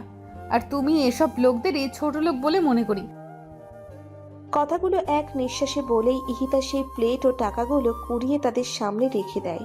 সঙ্গে কিছু টাকাও তাদের প্লেটে দিয়ে অহানকে রেখেই আগে আগে হাঁটতে থাকে। অহান একইভাবে দাঁড়িয়ে আছে। বেশ আশ্চর্য হচ্ছে সে। ইহিতার লাস্টের কথা শুনে অহান এখনো ঘোরের মাঝে আছে। ওর মাথায় আজ কাজ করছে না। ইহিতা কি করে জানলো সবসময় তাদের সাথে এমন আচরণ করে, গরিব মানুষদের অপমান করে? সব তালগোল পাকিয়ে যাচ্ছে। কে ওর বিষয়ে সবকিছু ইহিতাকে বলল? কে? অহান সেখান থেকে চলে যাওয়ার আগে একবার তাদের দিকে তাকায়, তারপর চোখ সরিয়ে চলে যায়। ইহিতা রোডের পাশে দাঁড়িয়েছিল। অহান ইহিতাকে দেখতে পেয়ে সেখান থেকে ট্যাক্সি নেয়। অহান আগে ট্যাক্সিতে উঠে বসে। ইহিতা ওর পাশে না বসে ড্রাইভারের সিটে বসে। এতে অহান ও ড্রাইভার কিছুটা অবাক হয়, তবুও তারা কিছু বলে না, চুপ করে থাকে। ড্রাইভার গাড়ি চালাতে থাকে। অহান বুঝতে পেরেছে ইহিতা বেশ রেগে আছে ওর উপর। ওরা পৌঁছে যায়। অহান রিফাতের ফ্ল্যাটে আসে। রাগী ভাব নিয়ে সোফায় চুপ করে বসে থাকে। রিফাত অহানের চেহারায় রাগের আভা দেখে ওর পাশে বসে বলে, কিছু হয়েছে কি? অহান রাগী কণ্ঠে তীক্ষ্ণ নজরে রিফাতের দিকে তাকিয়ে বলে, বিয়ার আছে? না, জানিস তো আমি এসব খাই না।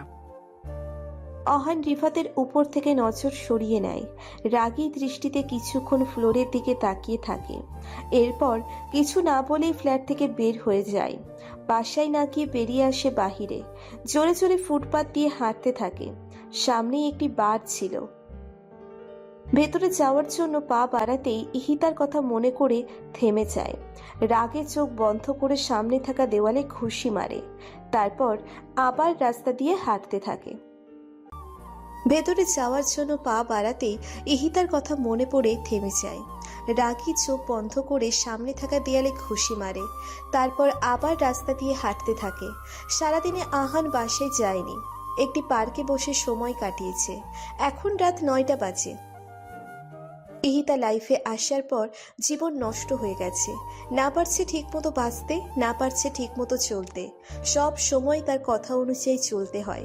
এভাবে চলতে থাকলে পাগল হয়ে যাবে। কথাগুলো মনে মনে ভাবছে আর হাঁটছে অহান। হঠাৎ আকাশে বিদ্যুৎ চমকালো, সাথে জোরে বাতাসও বইতে শুরু করেছে। মনে হয় খুব জোরে বৃষ্টি হবে। কিছু দূর যেতেই খুব জোরে বৃষ্টি শুরু হয়।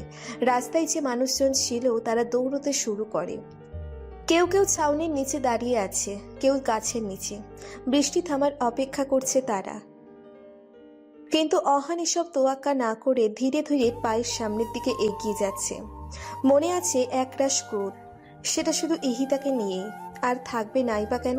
যে ছেলে অফিসের ভিতরেও বাহিরে মেয়েদের সাথে ফ্লার্ট করত, সব ধরনের নেশা জাতীয় দ্রব্য পান করত, গরিব অসহায় মানুষের সাথে খারাপ ব্যবহার করত, সুযোগ পেলে মেয়েদের সাথে রাত কাটাতো, তার কি আর এমন লাইফ ভালো লাগে?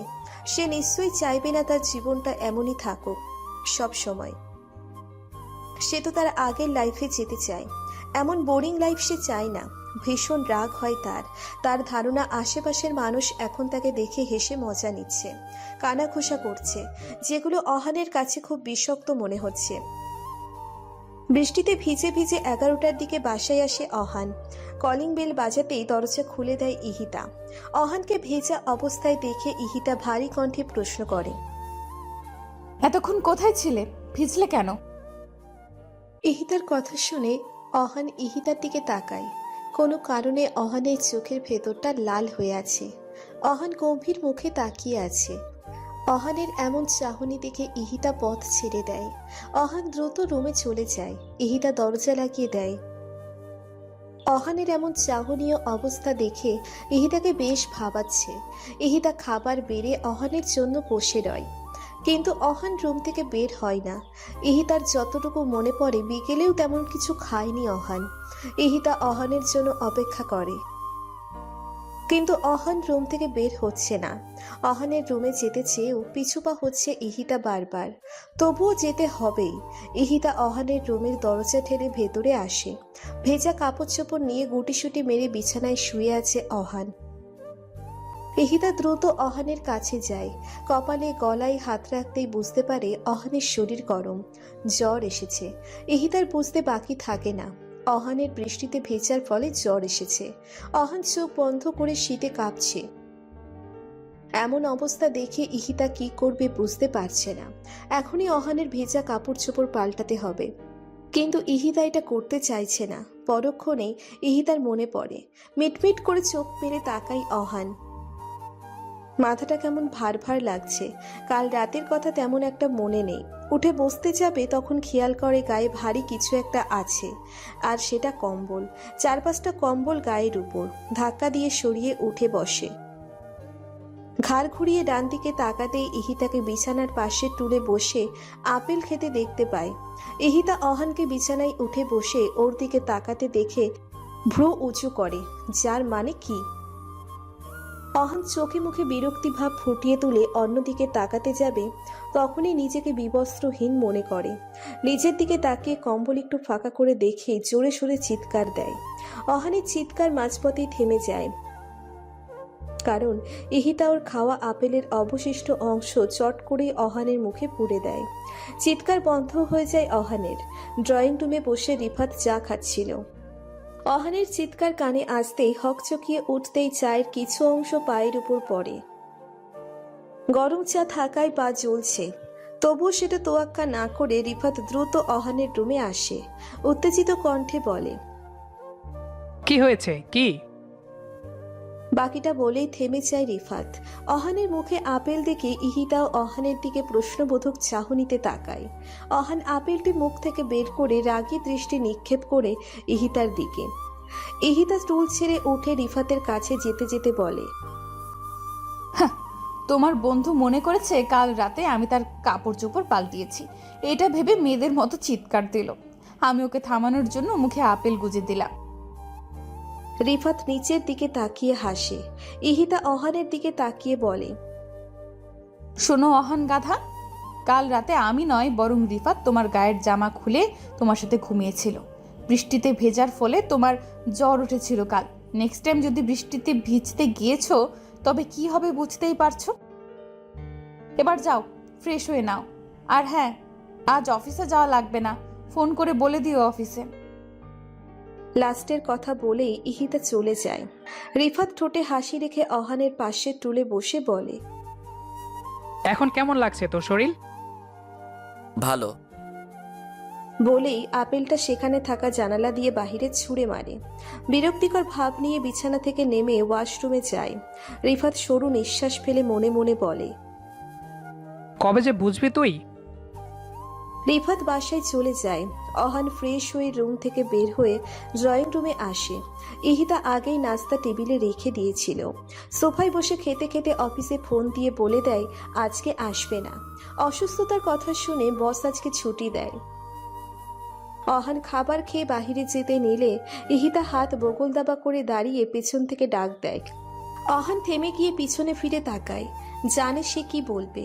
ইহিতা বলে, অফিসে যেতে নিষেধ করেছি অসুস্থতার জন্য, বাইরে ঘোরার জন্য নয়। তো বাইরে যেতে পারবে না। আমি এখন সুস্থ আছি। তাহলে তো কোনো সমস্যাই নেই। বলেই ইহিতা অহানের হাত ধরে সোফায় বসিয়ে রান্নাঘরে যায়। অহান বুঝতে পারছে না ইহিতা কি করতে যাচ্ছে। উকি মেরে দেখতে নিলেই ইহিতা ফিরে আসে। অহান চোখ সরিয়ে ঠিকমতো বসে। ইহিতা অহানের হাতে একটা ছুরি ও একটি সবজির বোল দিয়ে বলে, এগুলো সব কাটো। অহান ইহিতার দিকে অবাক হয়ে তাকিয়ে বলে, আমি? তুমি ছাড়া এখানে উপস্থিত আর কেউ নেই, আর সকালের নাস্তা আমি বানিয়েছি, তাই এখন তুমি আমায় হেল্প করবে। অহান অকপটে কাট কাট কণ্ঠে বলে, পারবো না। নয়তো আমি আম্মুকে ফোন দিব। এটা শুনে অহান দাঁতে দাঁত চেপে বলে। কাটছি। বলেই সবজিগুলো কাটতে শুরু করে। ইহিতা এটা দেখে রান্নাঘরের দিকে পা বাড়ায়। মুচকি হেসে মনে মনে বলে, জানি তো এমনটাই হবে। মুখে বিরক্তিকর ঝুলিয়ে রেখে সবজিগুলো কাটছে অহান। কিভাবে যে এই জ্বালা যন্ত্রণা থেকে মুক্তি পাবে নিজেও জানে না। মন চাইছে ছুরি দিয়ে ইহিতাকে মেরে দিতে, কিন্তু এমনটা করার সাহস ওর মধ্যে বিন্দু মাত্রও নেই।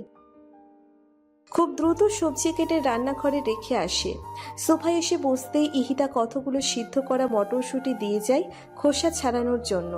অসহায় চোখে ইহিতার দিকে অহান তাকায়। ইহিতা কড়া গলায় বলে, কোনো কাজ হবে না এইভাবে তাকিয়ে, তাড়াতাড়ি খোসা ছাড়াও। চোখ সরিয়ে নেয় অহান। ইহিতা ফের রান্নাঘরে চলে যায়। অহান হতাশ হয়ে মটরশুঁটির খোসা ছাড়াতে থাকে। প্রায় অনেকক্ষণ পর কলিং বেল বেজে ওঠে। ইহিতা রান্নাঘর থেকে চিল্লিয়ে গেট খুলতে বলে। অহান মুখ থেকে উচ্চারণ করে উঠে গিয়ে দরজা খুলে দেয়। দরজা খুলতেই অহানের মনের মধ্যে ঘন্টি বেজে যায়, কারণ ওর সামনে একটি সুন্দরী মেয়ে দাঁড়িয়ে আছে। আর এই মেয়েটি নতুনে ওর পাশের ফ্ল্যাটে শিফট হয়েছে। মেয়েটিকে দেখে বাংলাদেশি বলে মনে হচ্ছে। মেয়েটি মুচকি হেসে অহানের উদ্দেশ্যে বলে, আপনি বাংলাদেশি?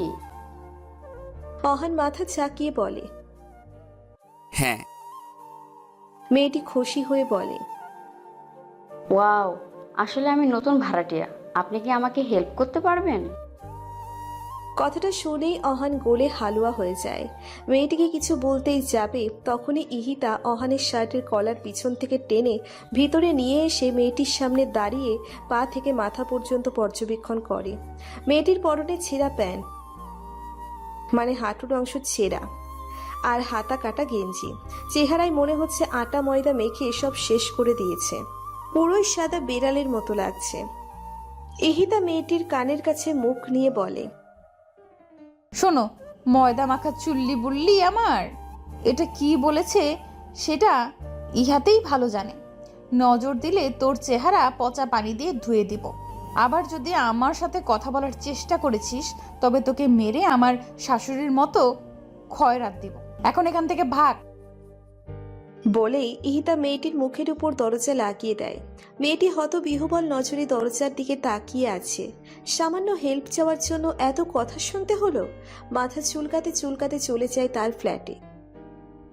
ইহিতা পিছনে ঘুরে অহানের দিকে তাকিয়ে চোখের ইশারায় হাত দিয়ে গলা কেটে ফেলার ভয় দেখিয়ে কিচেনে চলে আসে। অহান ইহিতার এমন ভয়াবহ ওয়ার্নিং দেখে বুকে হাত দিয়ে সোফায় বসে পড়ে। চোখের মনি এদিক সেদিক নাড়িয়ে জোরে নিঃশ্বাস নেয়। সারাদিন ইহিতা অহানকে ছোট ছোট টর্চার করেছে। অহান জাস্ট বিরক্ত, না পারছে বলতে, না পারছে বাসা থেকে পালাতে। দুপুরের খাবার খেতে দেয় না ইহিতা। বাসায় এসে খাবার খাওয়ার পর অহানকে সুস্থ বসতে দেয় না। ইহিতার পায়ের নখ কেটে দিতে বলে আর নেল পালিশ দিয়ে দিতে বলে। অহান এসব কিছুই পারে না, তবুও ইহিতার ধমক খেয়ে কাপা হাত দিয়ে দিতে হয়। নেল পালিশ দেওয়া শেষ হলো। ইহিতা অহানকে রুমে পাঠিয়ে দেয়। ইহিতা রুমে এসে মেডিসিন নিয়ে নেল পালিশ উঠিয়ে ফেলে, কারণ অহানকে জ্বালাতন করার জন্য নেল পালিশ দিয়ে দিতে বলেছিল, যার কারণে নেল পালিশ উঠিয়ে ফেলে। জানি না আমার মনের আশা পূরণ হবে কিনা। আজমল রহমান তার মাথায় হাত বুলিয়ে দেয়, পাশে বসে বলে, তোমার আশা ঠিক পূর্ণ হবে, একটু ধৈর্য ধরো। অবশ্যই, ভরসা রাখো তার উপর। চোখ বন্ধ করে আর একবার বড় নিঃশ্বাস ছাড়লেন। ইহিতার রুমে এসে আয়নার সামনে দাঁড়ায়। গলার চেইনের দিকে নজর পড়তেই ইহিতার আরমানের কথা মনে পড়ে। খুলে হাতে নেয়, ডুব দেয় ভাবনার জগতে। আজ ইহিতা ও আরমানের বাসর রাত। প্রচন্ড ভয়ের মধ্যে আছে ইহিতা। ইহিতা এই রাতের জন্য মোটেও প্রস্তুত নয়। এসেই যদি স্বামিত্ব ফলাতে চাই, এটা ভেবে অনেক বেশি আতঙ্কের মধ্যে আছে। বিয়ের আগে আরমানের সাথে একবার কথা হয়েছিল ইহিতার, তাও টুকটাক। দুই পক্ষের সম্মতিতে খুব দ্রুত ওদের বিয়ে হয়, যার কারণে দুজন দুজনার সম্পর্কে কিছুই জানে না। কিন্তু এমনটা হয় না। আরমান যথেষ্ট শান্তশিষ্ট, নম্র, ভদ্র ছিল। প্রথমে ইহিতার পাশে বসে, তারপর কথা বলে। আপনি কি ভালো আছেন? এহিতা আরমানের কণ্ঠ এত সুন্দর শুনে অনেকটা স্বস্তি পায়, মনে মনে বেশ খুশিও হয়। জি ভালো। আপনি কেমন আছেন? ভালো। এইটুকু বলে আরমান ও ইহিতা দুজনেই চুপ করে থাকে। ইহিতা বিব্রত বোধ করছে। ইহিতা মুখে কিছু না বলে মাথা দুলিয়ে হ্যাঁ সম্মতি দেয়। তারপর আরমান ইহিতার হাত ধরে। ইহিতার মনের মধ্যে খচ করে ওঠে। ভয়তে মাথা নত করে চুপ করে দাঁড়িয়ে থাকে। আরমান নরম স্বরে ইহিতাকে বলে, আমি জানি আপনি ভয় পাচ্ছেন আমাকে। ভয় পাবেন না। আমরা আগে একে অপরের বিষয়ে ভালোভাবে জানবো, বন্ধু হব, তারপর আমাদের মাঝে ঘনিষ্ঠ সম্পর্ক হবে। তার আগে নয়। আপনি নিশ্চিন্তে থাকতে পারেন। বিনা অনুমতিতে আমি আপনাকে স্পর্শ করব না। ইহিতা আরমানের কথাগুলো শুনে যেমন অবাক হচ্ছে তেমনি ভালো লাগছে। মনের মধ্যে আরমানের জন্য একটা জায়গা তৈরি হয়েছে। ভাবতেও পারেনি ওর জন্য এত বড় সারপ্রাইজ রেখেছিল জীবনে। আরমান ইহিতার গলায় সেই লকেট সহ চেন পরিয়ে দেয়, যেটা এখন ইহিতার হাতে আছে। চোখ থেকে পানির স্রোতের ধারা বইতে থাকে। আজ সেই মানুষটি নেই, কিন্তু তার দেওয়া সেই প্রথম চিহ্নটা আছে। হাঁটু গেড়ে বসে পড়ে ফ্লোরে। চোখের জলগুলো গাল পেয়ে ফ্লোরের উপর ফোঁটা ফোঁটা জমে একত্রিত হচ্ছে। হারিয়ে ফেলেছে সেই মানুষটিকে, যেই মানুষটি ছায়ার মতো সব সময় ইহিতার পাশে থাকতো। ভালোবাসায় আগলে ডাকতো বাহু ডোরে। অনেকক্ষণ সেখানে বসে কান্না করে, যার কারণে মাথায় পেইন শুরু হয়। ইহিতা ফ্লোরেই শুয়ে পড়ে, চেইনটা বুকের সাথে মিশিয়ে। দিন যত যাচ্ছে ইহিতার টর্চার শাসনের পরিমাণও বাড়ছে। বহু কষ্টে আহান ইহিতার টর্চার মুখে বুঝে সহ্য করে নিচ্ছে। না চাইতেও অহানের ইহিতার সব কথা শুনতে হচ্ছে, যা অহানের কাছে সবচাইতে কষ্টকর বিষয় ছিল। তবুও কথা তো শুনতেই হবে। আর কথায় কথায় গাল টেনে দেওয়া তো আছেই। এই কাজটাই অহান বেশি বিরক্ত ও রাগ হয়। এটা ছাড়াও ইহিতা অহানের ফোন থেকে মেয়েদের সব নাম্বার ডিলিট করে দেয়। সময়, দিন, মাস কেটে যায় পুরো 5 মাস। এখন অহানের কাছে ইহিতার সব টর্চারগুলো মুখস্থ হয়ে গেছে। কখন কি বলতে হয় তা অহান জানে। তারপরও সুযোগ পেলে অহান তেরামি করতে পিছুপা হয় না। অহানের তেরামি ঠিক করার জন্য ইহিতা তো আছেই। এক মেডিসিনই সোজা অহান। ইহিতা অহানকে দিয়ে জামা ইস্ত্রি করাচ্ছে। ইহিতা দাঁড়িয়ে থেকে বলে দিচ্ছে কিভাবে জামা ইস্ত্রি করতে হয়। অহান ঠিক সেইভাবেই ইস্ত্রি করছে। হাত দিয়ে দেখিয়ে বলে ইহিতা, ঠিক মতো করো, ভালো করে ধরে নাও। করছি। হ্যাঁ, ঠিক মতো করো। কথা না বলে ঝরে ঝরে মেশিন দিয়ে জামা খুঁজতে থাকে। রাগে অহান দাঁত কিরমির করছে। ইহিতা অহানের কাছ থেকে চলে এসে আরাম করে সোফায় বসে আচার খাচ্ছে। কিছুক্ষণ পর অহানের কাজ শেষ হয়। ইহিতা অহানকে বলে, ফ্রিজে আইসক্রিম আছে, নিয়ে এসো। আপনি না আচার খাচ্ছেন? আইসক্রিমও খাবো। মনে মনে বলে অহান। খাদক কোথাকার। যাবে নাকি? যাচ্ছি। বলেই অহান বিরক্তি নিয়ে ফ্রিজ থেকে আইসক্রিম বের করে ঠাস করে লাগিয়ে হনহনিয়ে ড্রয়িং রুমে আসে। আইসক্রিমের বাটি ধাপ করে রাখে টেবিলের উপর। ভদ্রতা শিখো নাই? না, শিখি নাই। তার চেয়ে বড় কিছু থাকলে আমি আছি। বলেই অহান রুমে চলে আসে। এহিতা অহানের রাগ দেখে মৃদু হাসে। ফোনের রিংটোন বাজতে থাকে। এহিতা ফোনের স্ক্রিনের দিকে তাকিয়ে দেখে হামিদা বানু কল দিয়েছে। ফোন নিয়ে রুমে চলে আসে। হামিদা বানুর সাথে ইহিতার অনেকক্ষণ কথা হয়। ফোন কেটে দেওয়ার পর ইহিতা আইসক্রিমের বাটি ফ্রিজে রেখে গোসল করতে চলে যায়। অহান বাথটাবে বসে একা একা নিজের সাথেই কথা বলছে। জানি না কিভাবে ইহিতার কাছ থেকে মুক্তি পাবো। জীবনটা আমার অতিষ্ঠ, বরবাদ। আজকে ছুটির দিনও শান্তি নেই। হুকুম জারি করে করেই মারবে আমায়। রাগ নিয়ে গোসল সেরে বের হয় অহান। এসে টেবিলে খাবার সাজাতে থাকে। ইহিতা রুম থেকে বের হয়ে দেখে অহান খাবার বাড়ছে। ইহিতা খুশি হয়ে অহানের গাল টেনে খেতে বসে।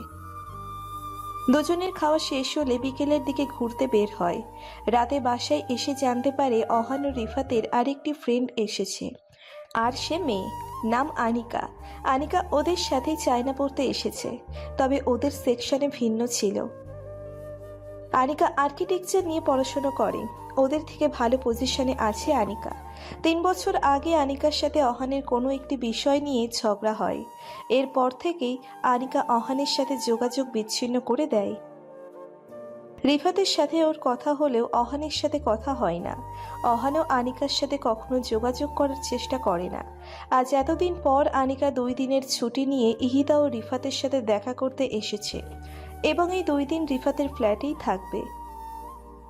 আনিকা ইহিতার সাথে দেখা করতে আসে। অহান আনিকাকে দেখেও ইগনোর করে বাসা থেকেই বেরিয়ে যায়। আনিকার এতে বেশ খারাপ লাগে, কারণ ভুলটা আহানেরই ছিল। ঝগড়াটা আহানেই করেছে। ভাবি কিছু বুঝতেছো? অহন কি ভালো হবে? জানি না, তবে আমার যথাসাধ্য চেষ্টা করছি।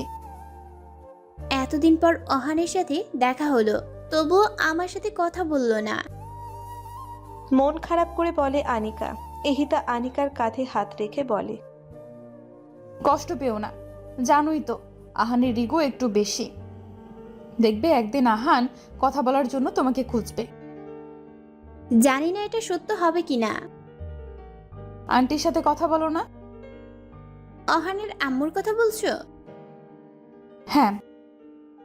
বলি তো, আমি কয়দিন আগে বাংলাদেশে গিয়েছিলাম, তখন তার সাথে দেখা করে এসেছি। ও, আমার আব্বু আম্মু বিয়ের কথা বলছে, কিন্তু আমি না করে দিয়েছি। তারপরও তারা ছেলে দেখছে। কথাটা বলতে বলতে আনিকার চোখ থেকে পানি চলে আসে। কষ্ট, চাপা কষ্ট লুকিয়ে আছে আনিকার বুকে। ভালোবাসার কাঙাল সে, ভালোবেসেও ভালোবাসার মানুষটিকে পাচ্ছে না। প্রতিনিয়ত ভেতর থেকে ভেঙে যাচ্ছে। ইহিতা আনিকার মাথাটা বুকের সাথে মিশিয়ে নেয়। আনিকা ফুপিয়ে ফুপিয়ে কাঁদতে থাকে। এতক্ষণে কারো মাথা ঠেকিয়ে কান্নার স্থান পেল। নিজেকে ধরে রাখতে পারল না। ইহিতাকে জড়িয়ে ধরে জোরে জোরে কাঁদতে থাকে। কান্না কণ্ঠে বলে, ভাবি সে কেন বুঝে না আমি ওকে কতটা ভালোবাসি? ইহিতা মাথায় হাত বুলিয়ে বলে, নিজেকে শক্ত করো আনিকা। রাতে খাওয়ার সময় ইহিতা আনিকার ব্যাপারে কথা বলতে নিলে রাগ দেখে অহান খাওয়া ছেড়ে উঠে রুমে চলে যায়। অহান চাইছে না আনিকার বিষয়ে কোনো কথা শুনতে। ইহিতা দোটনায় পড়ে যায়। একদিকে আনিকা আর একদিকে অহান। এতদিনের বন্ধুত্ব কি সব শেষ? পরের দিন লাঞ্চ টাইম। অহান ওর কেবিনে বসে কিছু একটা ভাবছে। অফিসের বাকি কর্মচারীরা ক্যান্টিনে ছিল। হাতে থাকা কলম বারবার উপরে ছুড়ে দিচ্ছে আর ক্যাচ ধরছে। ভাবনায় একটা মশগুল হওয়ায় লাঞ্চ করতেও যাচ্ছে না। অহান লাস্টের বার আর কলম ছুঁড়ে মারে না, হাতের মুঠোয় চেপে নিয়ে শক্ত করে ধরে রাখে। ইহিতা আনিকাকে আজ ওদের বাসায় দুপুরের খাবার খেতে বলেছে। রিফাত অফিসে ছিল, বিধায় ওকে বলতে পারেনি। সারাদিন আনিকার সাথে সময় পার করে ইহিতা। আনিকা খুবই মিশুক ও ফ্রেশ মাইন্ডের। বাহিরের গার্ডেনে গিয়েও অনেকক্ষণ হাঁটাচলা করে দুজনে। খুব সুন্দর একটা সময় কাটায় তারা। রাতে অহান বাসায় আসার আগেই আনিকা রিফাতের ফ্ল্যাটে চলে আসে, কারণ আনিকা অহানের ইগনোর মেনে নিতে পারছে না। অহান ঠিক 10টার দিকে বাসায় ফেরে। কলিং বেল বাজাতেই ইহিতা দরজা খুলে দেয়। অহান মাথা নিচু করেছিল। চোখ তুলে ইহিতার দিকে তাকাতেই মুচকি হাসে ইহিতা, কিন্তু অহান গম্ভীর মুখে ইহিতার দিকে তাকিয়ে আছে। আজ ওর চেহারা অন্যরকম দেখাচ্ছে, যেন মনে হচ্ছে কোনো অশরীরই ভর করেছে শরীরে। ইহিতার হাসি মিলিয়ে যায় অহানের এমন গম্ভীর মুখ দেখে। একটু কাছে গিয়ে কপালে গলায় হাত রেখে দেখে জ্বর এসেছে কিনা, কিন্তু শরীর ঠান্ডা ছিল। ইহিতার কেমন অদ্ভুত লাগছে অহানের চাহনি। নেশাও করেনি অহান, তবুও এভাবে তাকিয়ে থাকার কারণ খুঁজে পাচ্ছে না ইহিতা। গেট খোলা রেখেই ভেতরে চলে আসে, বলে, ফ্রেশ হয়ে এসো, আমি খাবার বাড়ছি। অহান গম্ভীর মুখে দরজা ঠাস করে লাগিয়ে ইহিতার দিকে ঘুরে তাকায়। হাতের ব্যাগ নিচে ফেলে দেয়। ইহিতা কিছু পড়ে যাওয়ার শব্দ শুনে অহানের দিকে ঘুরে তাকায়। নিচে ব্যাগ পড়ে থাকতে দেখে অহানের দিকে তাকায়। অহান একইভাবে ইহিতার দিকে তাকিয়ে আছে। ইহিতা ভ্রু কুঁচকে বলে, কি হয়েছে তোমার? তুমি এমন বিহেভ করছো কেন? অহান এক পা ইহিতার দিকে বাড়াই আর বলে, এতদিন তো কিছু হয়নি, কিন্তু এখন হবে। ইহিতা সন্দেহ চোখে তাকিয়ে বলে, মানে কি হবে? আপনি আমার ওয়াইফ, আমি আপনার স্বামী। আমাদের তো ফার্স্ট নাইট হয়নি, তো বলুন কোন রুমে ফার্স্ট নাইট করতে চান? আপনার রুমে নাকি আমার রুমে? রেগে চিল্লিয়ে বলে ইহিতা। আহান, মুখ সামলে কথা বলো। ইহিতার দিকে এগিয়ে গিয়ে আহান বলে, কেন? স্ত্রীর অধিকার চাওয়া তো কোনো অপরাধ নয়, এটা তো আমার হক। ইহিতা পিছিয়ে গিয়ে রাগী কণ্ঠে বলে, কিসের অধিকার? কোনো অধিকার নেই তোমার। ওখানেই দাঁড়াও, নয়তো আমি আম্মুকে ফোন দিব। দেন, আম্মুকে ফোন দেন, বলুন আমি আপনার কাছে অধিকার চেয়েছি। আরও যা বলতে মন চাই বলুন। ইহিতা চুপ হয়ে যায়। আসলেই অহন তো ঠিকই বলেছে, কিভাবে বলবে আম্মুকে? কিন্তু বলতে তো হবেই। ইহিতা ভয়ে ভয়ে পিছাতে থাকে। অহান ইহিতার দিকে আগাতে থাকে। আহান, ভালো হচ্ছে না কিন্তু, কাছে আসবে না একদম। অহান ইহিতার কথা শোনে না। ইহিতা কাপা কণ্ঠে বলে, আহান স্টপ। আহান। অহানের থামার কোনো গতি নেই। ইহিতার দিকে এগিয়েই যাচ্ছে, আহান থামো বলছি। তবুও থামছে না অহান। ইহিতা দৌড়ে ওর রুমে যেতে নিলেই অহান ইহিতার হাত ধরে ফেলে। দেয়ালের সাথে মিশিয়ে ধরে ইহিতার কাছে যেতে নিলেই ইহিতা ওর সর্বশক্তি প্রয়োগ করে অহানকে ধাক্কা মেরে সজোরে কষিয়ে গালে একটা চড় মেরে দেয়। চড় দেওয়ার ফলে অহানের ঘাড় ডান দিকে কাত হয়ে যায়। সেভাবেই দাঁড়িয়ে রয় অহান। ইহিতার চোখ নিমেষেই ভরে ওঠে জলে। ছলছল করা চোখে কান্না জড়িত কণ্ঠে বলে, আমি তো তোমার ভাবি হই, বউ না। অহান তাচ্ছিল্য হাসি দেয়। ইহিতার কাছ থেকে দূরে সরে বলে, কোনটা বিশ্বাস করব আমি? আপনি আমার ভাবি হন এটা নাকি বউ হন এটা? কোনটা বলুন? জোরে চিল্লিয়ে বলে অহান। ইহিতা অহানের প্রশ্নের উত্তর দেয় না। দৌড়ে রুমে এসে দরজা লাগিয়ে পিঠ দরজার সাথে ঠেকিয়ে কান্না কাঁদতে থাকে। অহান উত্তর পায়নি তার। রাগে ড্রয়িং রুমের সেন্টার টেবিলে লাথি মেরে বাসা থেকে বের হয়। বড় বড় পা ফেলে রিফাতের ফ্ল্যাটের সামনে আসে। জোরে জোরে কলিং বেল সহ দরজা ধাক্কাতে থাকে। আনিকা ও রিফাত সবে মাত্র খাবার খেতে বসেছে। এমনভাবে কলিং বেল বাজাতে ও দরজা ধাক্কাতে দেখে আনিকা টেবিল ছেড়ে উঠে দরজা খুলে দেয়। দরজা খুলতেই অহানকে দেখতে পায়। চোখে মুখে লেগে আছে প্রচন্ড রাগের আভা। অহান আনিকাকে পাশে সরিয়ে ভেতরে প্রবেশ করেই রিফাতের গেঞ্জি ধরে টেনে টেবিল থেকে উঠিয়ে মারতে শুরু করে আর জোরে জোরে বলে, কেন করেছিস আমার সাথে এটা? কেন বলেছিস আমার সম্পর্কে সব আম্মুকে? বল কেন বলেছিস? ঘুষি মারতে থাকে অহান। ফের অহান দেওয়ালের সাথে রিফাতকে ঠেসে ধরে ক্ষুব্ধ কণ্ঠে বলে, বন্ধুত্বের এই পরিণাম দেখালি, বেঈমান কোথাকার! বলেই এলোপাথারি ঘুষি মারতে থাকে রিফাতকে। আনিকা এতক্ষণ রিফাতকে মারতে দেখে চুপ করে রয়, কিন্তু যখন অহানের মুখে এসব কথা শোনে তখন আর চুপ থাকে না। অহানের কাছে এসে শার্টের কলার ধরে টেনে ওর কাছে নিয়ে জোরে থাপ্পড় মেরে চিৎকার করে বলে, রিফাত কিছু বলেনি, আমি বলেছি তোর আম্মুকে সব। কথাটা শুনেই অহান অবাক চোখে তাকায় আনিকার দিকে। অহান বুঝতে পারছে না আনিকা কিভাবে বলল এসব। আনিকা তো এসব কিছু জানতো না, না এতদিন দেখা হয়েছে ওর সঙ্গে। তাহলে আনিকাকে কে বলল? রিফাত? নাকি আনিকা নিজে থেকেই সব জেনেছে অহানের বিষয়? আজ হামিদা মানু ও আজমল রহমানের বিবাহ বার্ষিকী। এই উপলক্ষে কম বেশি আত্মীয় স্বজনদের দাওয়াত দিয়েছে আজমল রহমান। কিছুক্ষণ আগেই অহানের সাথে কথা বলেছে তারা। অহান বেশি কথা বলতে পারেনি, অফিসে কাজ ছিল তাই। ইহিতা আজকে আরমানের দেওয়া খয়েরি রঙের শাড়ি পরেছে। আরমানের কথা মতো হালকা সেজেছে। নিজেকে আয়নায় দেখে ড্রয়িং রুম থেকে বের হয়ে মেহমানদের সাথে কথা বলতে থাকে, সময় কাটতে থাকে। আরমান আজ অফিস থেকে তাড়াতাড়ি ছুটি নিয়েছে। কিছুক্ষণ আগেই ইহিতা আরমানের সাথে কথা বলেছে।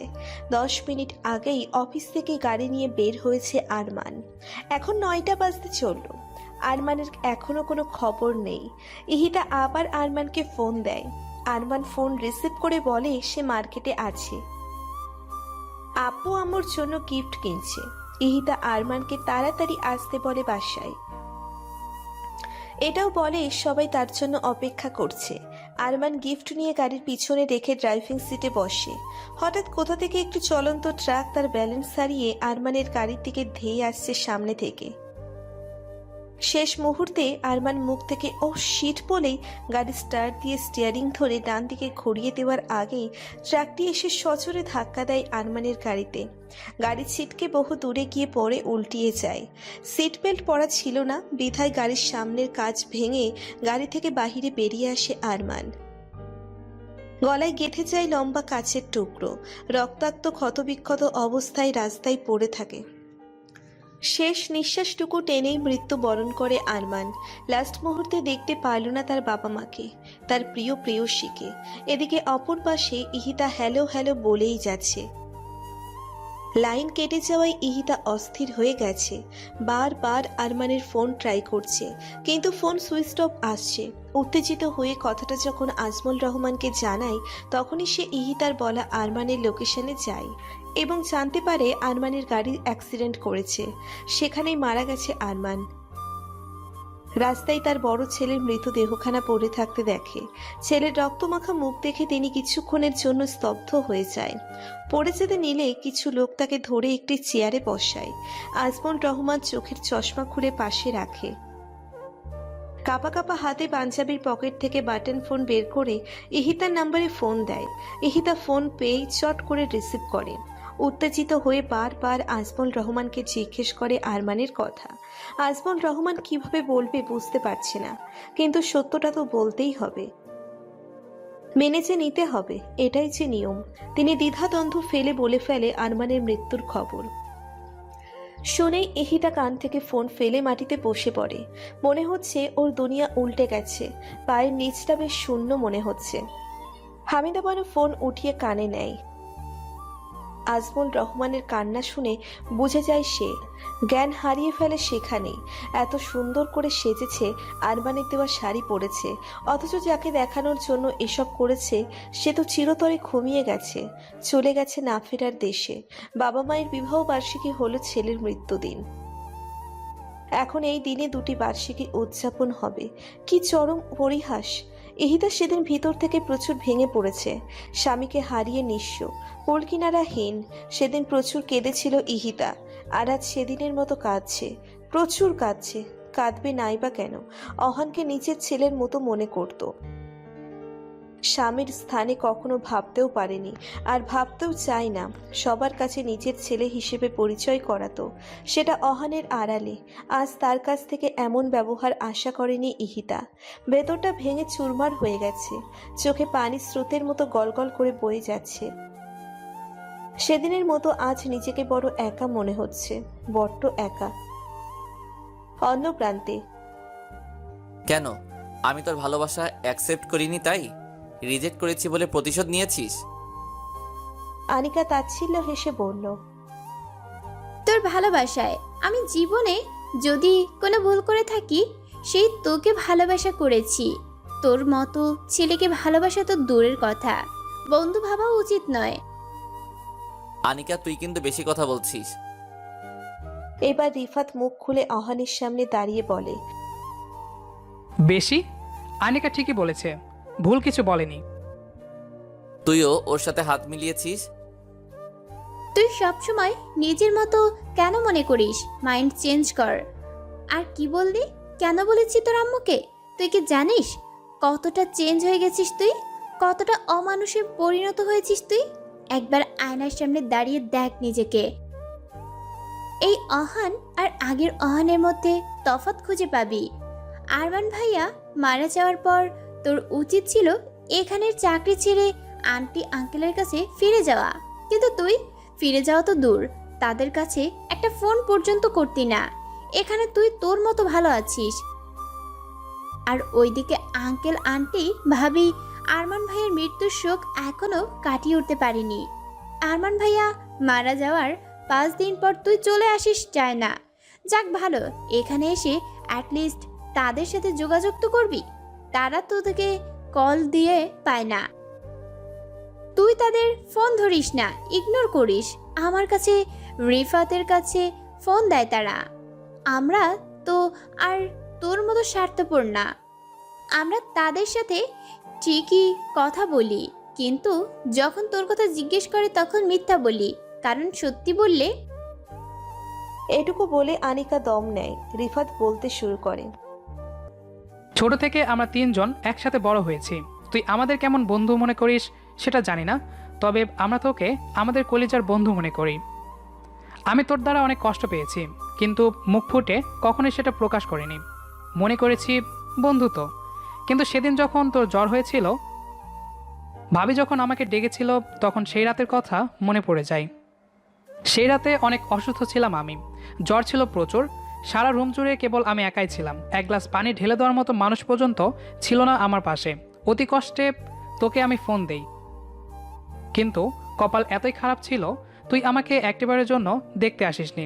উল্টো বলেছিস মেডিসিন নিয়ে ঘুমিয়ে পড়, তারপর ফোন রেখে অন্য কারোর সাথে ব্যস্ত হয়ে পড়িস বেডে। সেদিন আমি রিয়ালাইজ করি, আজ যদি আমার বাবা মা পাশে থাকতো তাহলে এমনটা হতো না। তুই তো নিচতলায় থাকতি, একবারও কি পারলি না আমার কাছে আসতে? দুঃখে কষ্টে সেদিন এক মুহূর্তের জন্য মন চাইছিল মরেই যাই। নিজের কলিজার বন্ধু যাকে মানি, সে আমার কোনো মূল্যই করলো না। অথচ সেদিন ভাবি তোর অসুস্থতার কথা বলার সঙ্গে সঙ্গে আমি তোর কাছে ছুটে যাই। ভাবি আমি সারা রাত তোর সেবা যত্ন করি। অনেক অসুস্থ ছিলি সেদিন, তোর সেবা যত্ন করতে গিয়ে আমার সেদিনের কথা মনে পড়ে গিয়েছিল, কিন্তু আমি তোয়াক্কা করিনি। সব কিছু ভুলে তোর পাশে বসে থাকি। আমি পারতাম ভাবি বলার পর তোর কাছে না যেতে, সেদিন তোর মতো স্বার্থপরতা দেখাতে, কিন্তু আফসোসের বিষয় আমি পারলাম না, কারণ তোর মতো যে আমি না। এতক্ষণ অহানের নজর ওদের উপর থাকলেও এখন অহান ফ্লোরের দিকে তাকিয়ে আছে। চুপ করে দাঁড়িয়ে রিফাত ও অনিকার কথাগুলো শুনছে। আনিকা ফের বলতে আরম্ভ করে। আমি তোর বাবা মায়ের কাছে এসব বলতে চাইনি, কিন্তু কতদিন মিথ্যা কথা বলা যায় বলতে পারিস? তুই তো তাদের সাথে কথাই বলিস না। তারা আমাদের কাছে ফোন দিয়ে বারবার তোর কথা জিজ্ঞেস করতো। রিফাত আমি মিথ্যা কথা বলে বলে হাঁপিয়ে উঠেছি, তাই সেদিন সব সত্যি কথা বলে দেই আন্টিকে। তার গুণধর ছেলে এখানে কত মহৎ কাজে ব্যস্ত থাকে, যার কারণে বুড়ো বাবা মায়ের খোঁজ পর্যন্ত একবার নিতে পারে না। তুই এতটা পাষাণ কেন বলতে পারিস আহান? বলবি বা কি? আন্টি একদিন আমাকে ফোন দিয়ে বলে ভাবির সাথে নাকি তোর বিয়ে দিবে, আর সেটা ফেক বিয়ে হবে। বিয়ে যদি সত্যি হোক বা মিথ্যে, ভাবি রাজি ছিল না, তবুও আন্টির কথা রাখতে তোর বিষয়ে সব কিছু শুনে সে রাজি হয়। তোকে চায়না থেকে ডেকে নিয়ে মিথ্যা একটা বিয়ের নাটক করে। ভাবি যথেষ্ট সেন্সিটিভ ছিল, এমনভাবে তোর সাথে আচরণ করে মনে হয়েছে তোর সাথে তার বিয়ে হয়েছে। এখানে এসে ইহিতা ভাবি লেগে পড়ে তোকে ভালো বানানোর মিশনে, কিন্তু ভাবি আন্টি আঙ্কেল এটা জানে না একজন পশুকে কখনো মানুষ বানানো যায় না, তার মধ্যে পশু জাতটা থেকেই যায়। এহিতার সাথে ওর বিয়েটা মিথ্যে ছিল। কথাটা শুনে অহান হাঁটু গেড়ে ফ্লোরে বসে পড়ে। নিজের ভুলটা বুঝতে পারে অহান। আনিকা আরো বলে, ভাবির সাথে এখানে এসেছিস 5 মাস হয়েছে, কিন্তু তবু একবার ফোন দিসনি আন্টি আঙ্কেলকে। ভাবি ভাবছিল কিন্তু বলে কয়ে যে মানুষকে কাজ করানো যায় না। আসলে তোর তাদের প্রতি কোনো মায়া মোহাব্বত ছিল না। যদি থাকতো তাহলে তুই আন্টিকে এত ভয় পেতি না। তুই তো একটা পাষাণ মনের মানুষ। আচ্ছা ওহান, তোর মাথায় কি কখনো কাজ করছে ভাবির সাথে বিয়ের পর মনে হয়নি বিয়েটা সত্যি ছিল নাকি মিথ্যা? আরমান ভাইয়া মারা গেছে 1 বছর হয়েছে, তাকে ভুলে ভাবি তোকে বিয়ে করছে, তোর সাথে সংসার করতে শুরু করেছে। এইটাই ভেবেছিলি তাই তো? তোর কাছে অজানা অনেক কিছু। আরমান ভাইয়া মারা যাওয়ার পর ভাবি পাগল ছিল প্রায় 4 মাস। সারাদিন নতুন শাড়ি পরে সেজে বসে থাকতো, খালি বলতো আরমান এক্ষুনি আসবে, তাকে সামলাতে পারতো না কেউ। ওই সেই সিচুয়েশনে তোর পরিবারের তোকে খুব প্রয়োজন ছিল, তোকে তাদের পাশে চেয়েছিল, তারা বলতে চেয়েছিল কিভাবে তারা বেঁচে আছে, কিসের মধ্যে দিয়ে তারা দিন কাটাচ্ছে, কিন্তু তুই তো তাদের ইগনোর করে গিয়েছিস। রিফাতের চোখেও পানি টলমল করছে। অহান পাথরের মতো বসে আছে মাথা নত করে। আনিকা ঢোক গিলে শান্ত হয়ে বলে, ভাবি স্বাভাবিক হতে অনেকটা সময় লাগে। যখন সে সুস্থ হয় তখন আন্টি সত্যিই চেয়েছিল ভাবির সাথে তোর বিয়ে দিতে, কিন্তু ভাবি না করে দেয়, কারণ সে এখনো আরমান ভাইয়াকেই ভালোবাসে। স্বামী হিসেবে তাকে ছাড়া অন্য কাউকে ভাবতেই পারে না। তার প্রথম ও শেষ ভালোবাসা আরমান ভাইয়া। ভাবি হিসেবে থাকলে তুই তার কথা শুনতি না, আগের দিনগুলোর কথা তাকে ইগনোর করতি। তাই মিথ্যে বিয়ে হয় তোদের। তোর সাথে মিথ্যে বিয়ে হবার পর ভাবি এখানে এসে সবার কাছে কি বলতো জানিস?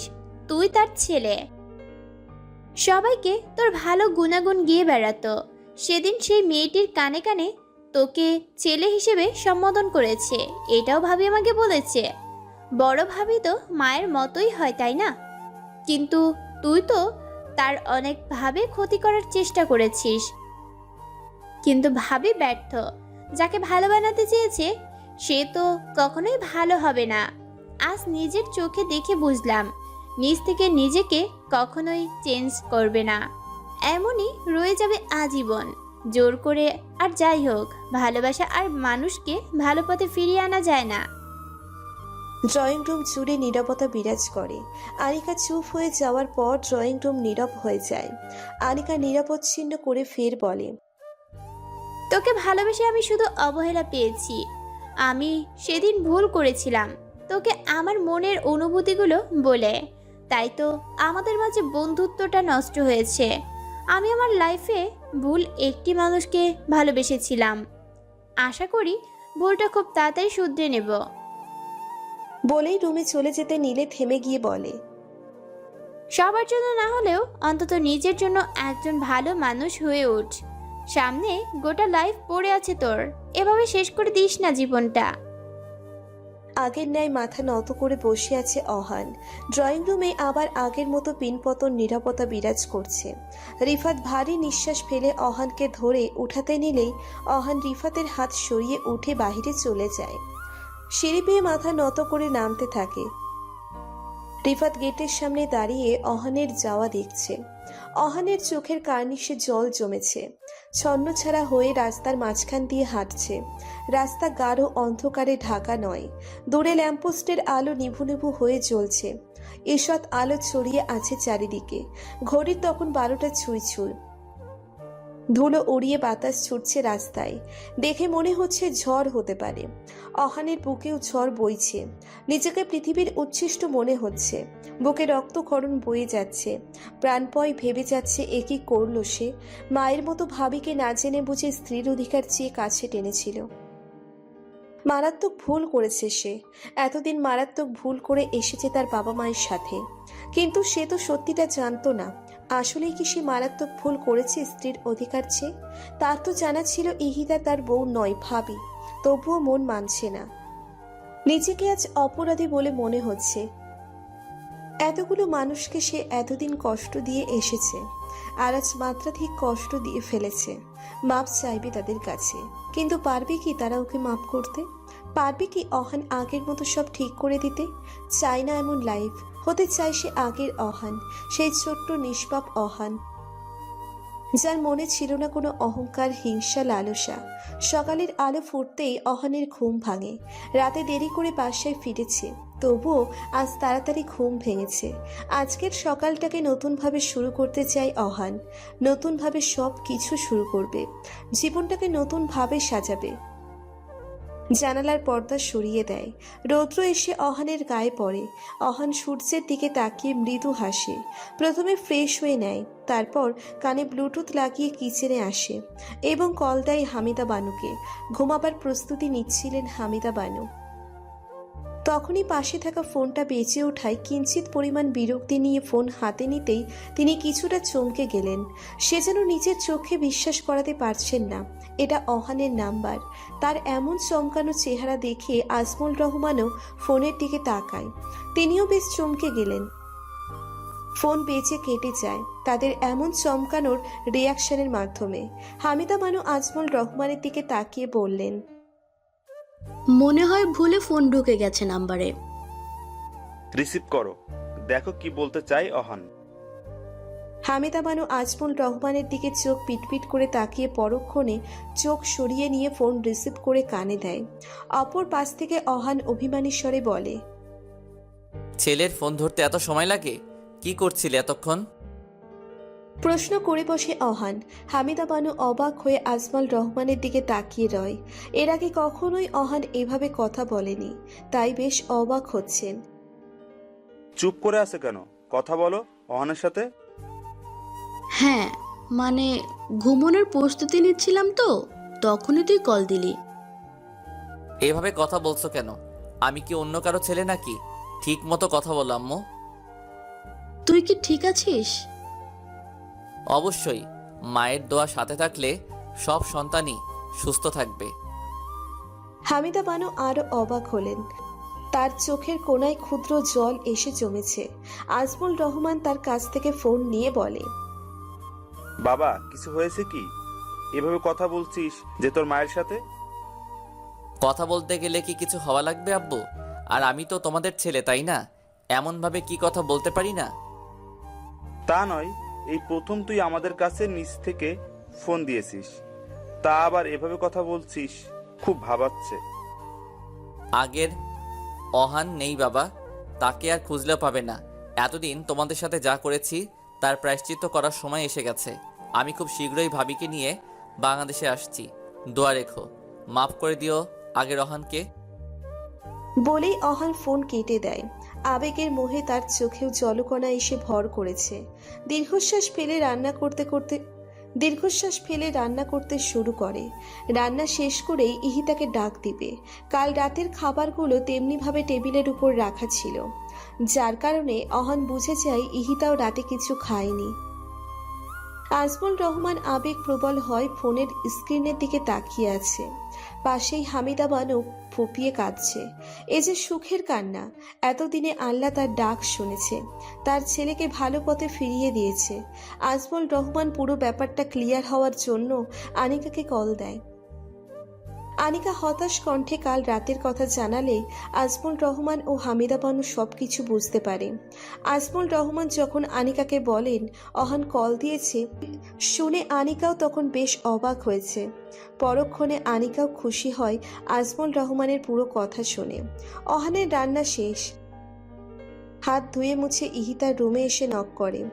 ইহিতা তখনও ফ্লোরেই শুয়েছিল।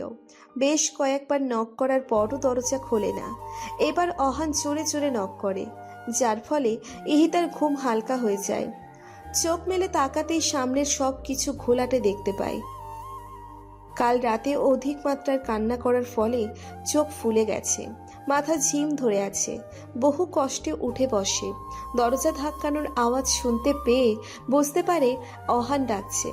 পরক্ষণে কাল রাতের কথা মনে পড়ে, কিন্তু ইহিতা এটাও বুঝতে পারে এতে অহানের কোনো দোষ ছিল না। অহান তো সত্যিটা জানতো না সে তার বউ নয়, ভাবিই হয়। চোখ বন্ধ করে দীর্ঘশ্বাস ফেলে দেয়াল ধরে উঠে দাঁড়ালো।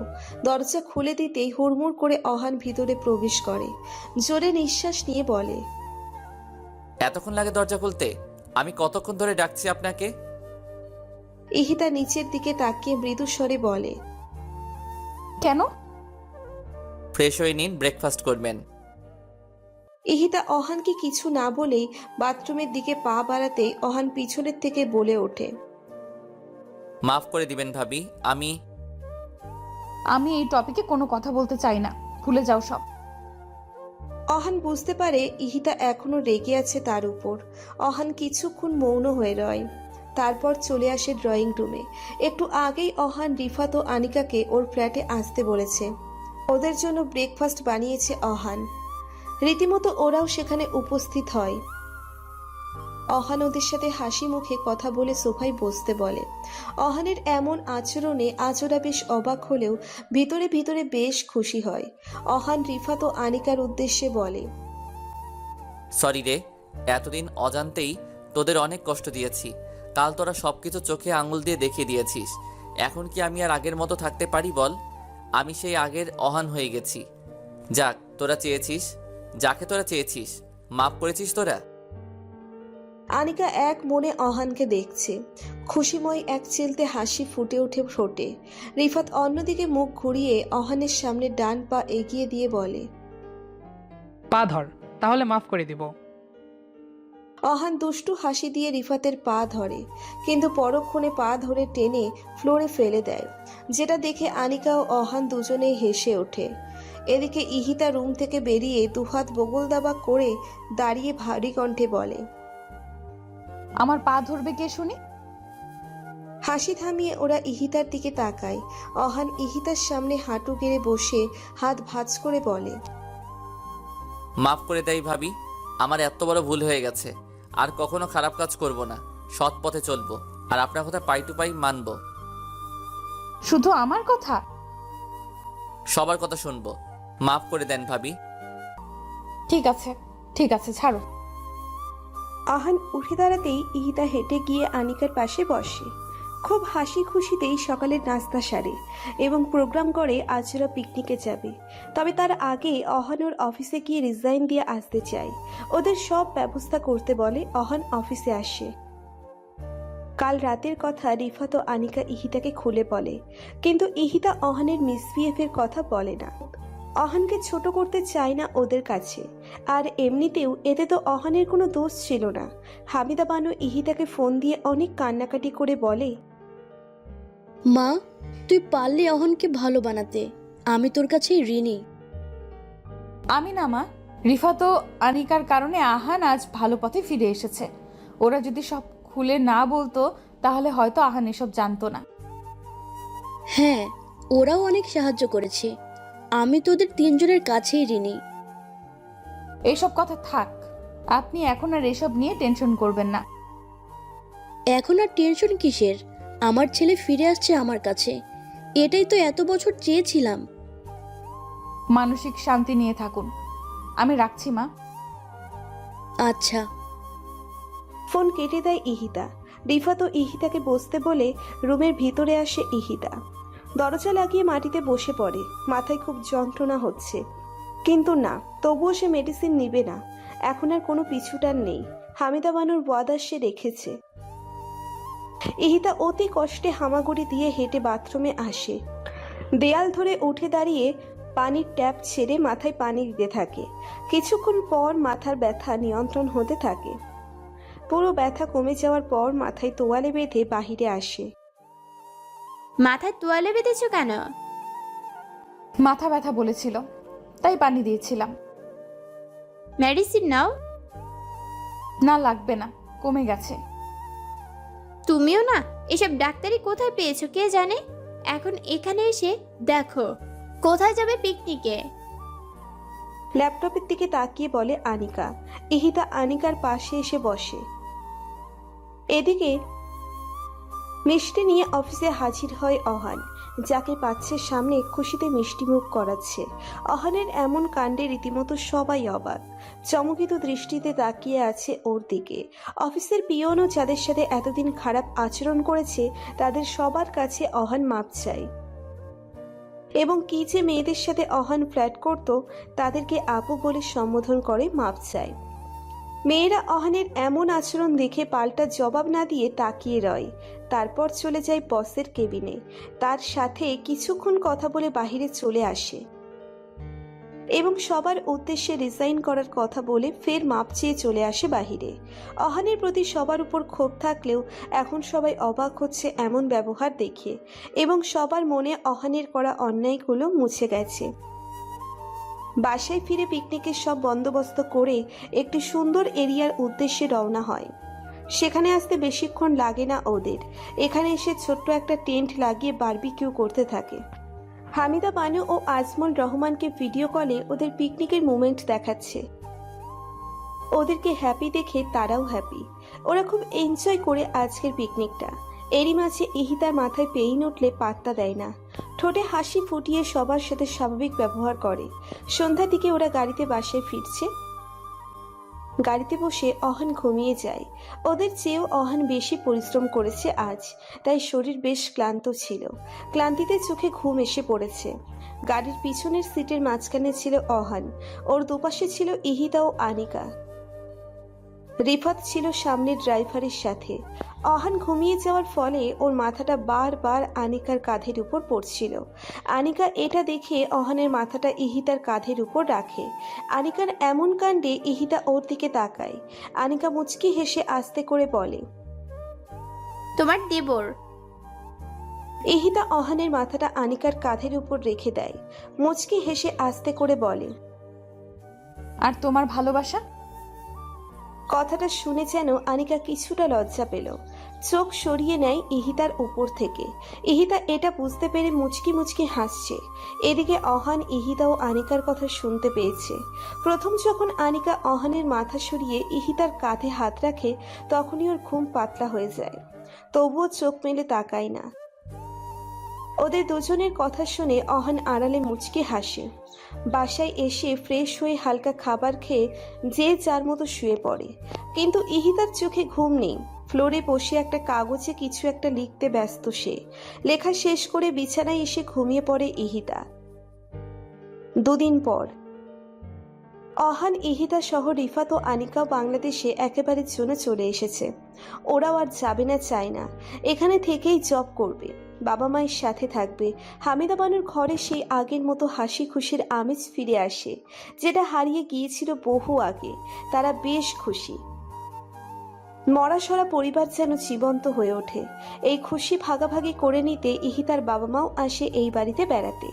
অনেকদিন পর তারা তাদের মেয়েকে দেখতে পেয়ে বেশ খুশি। এরই মধ্যে অহান আরমানের অফিসে চাকরির জন্য অ্যাপ্লাই করে। আরমানের ভাই হবার সুবাদে অহান সেই কোম্পানিতেই ভালো পোস্টে চাকরি পেয়ে যায়। সাথে রিফাতেও সেই একই কোম্পানিতে চাকরি হয়। এই বিষয় নিয়ে তারা আরো বেশি হ্যাপি ছিল। ঠিকমতো চলছিল তাদের দিন।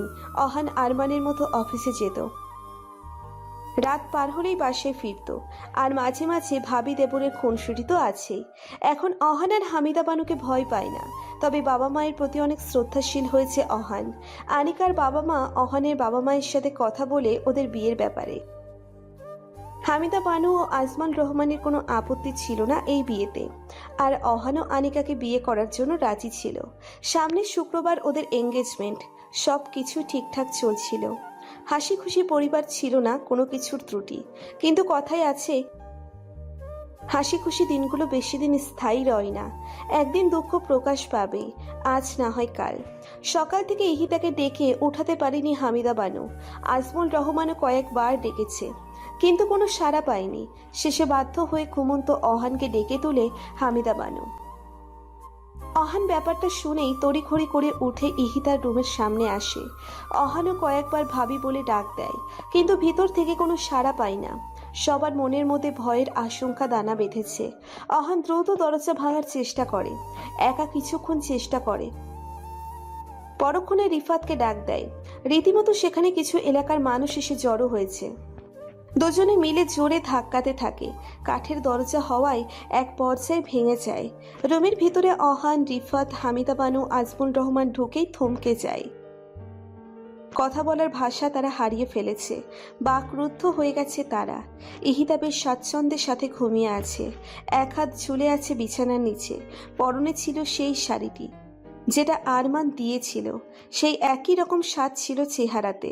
তাদের বুঝতে আর বাকি থাকে না ইহিতা আর নেই। তাদের ছেড়ে বহু দূরে চলে গেছে, যেখানে আছে এ বাড়ির বড় ছেলে আরমান। হামিদা বানু জোরে চিৎকার করে কান্না করে মাটিতে বসে পড়ে। আজমুল রহমান হামিদা বানুকে বুকের সাথে জড়িয়ে ধরে সান্ত্বনা দেওয়ার বৃথা চেষ্টা করছে, কারণ সে নিজেও কাঁদছে।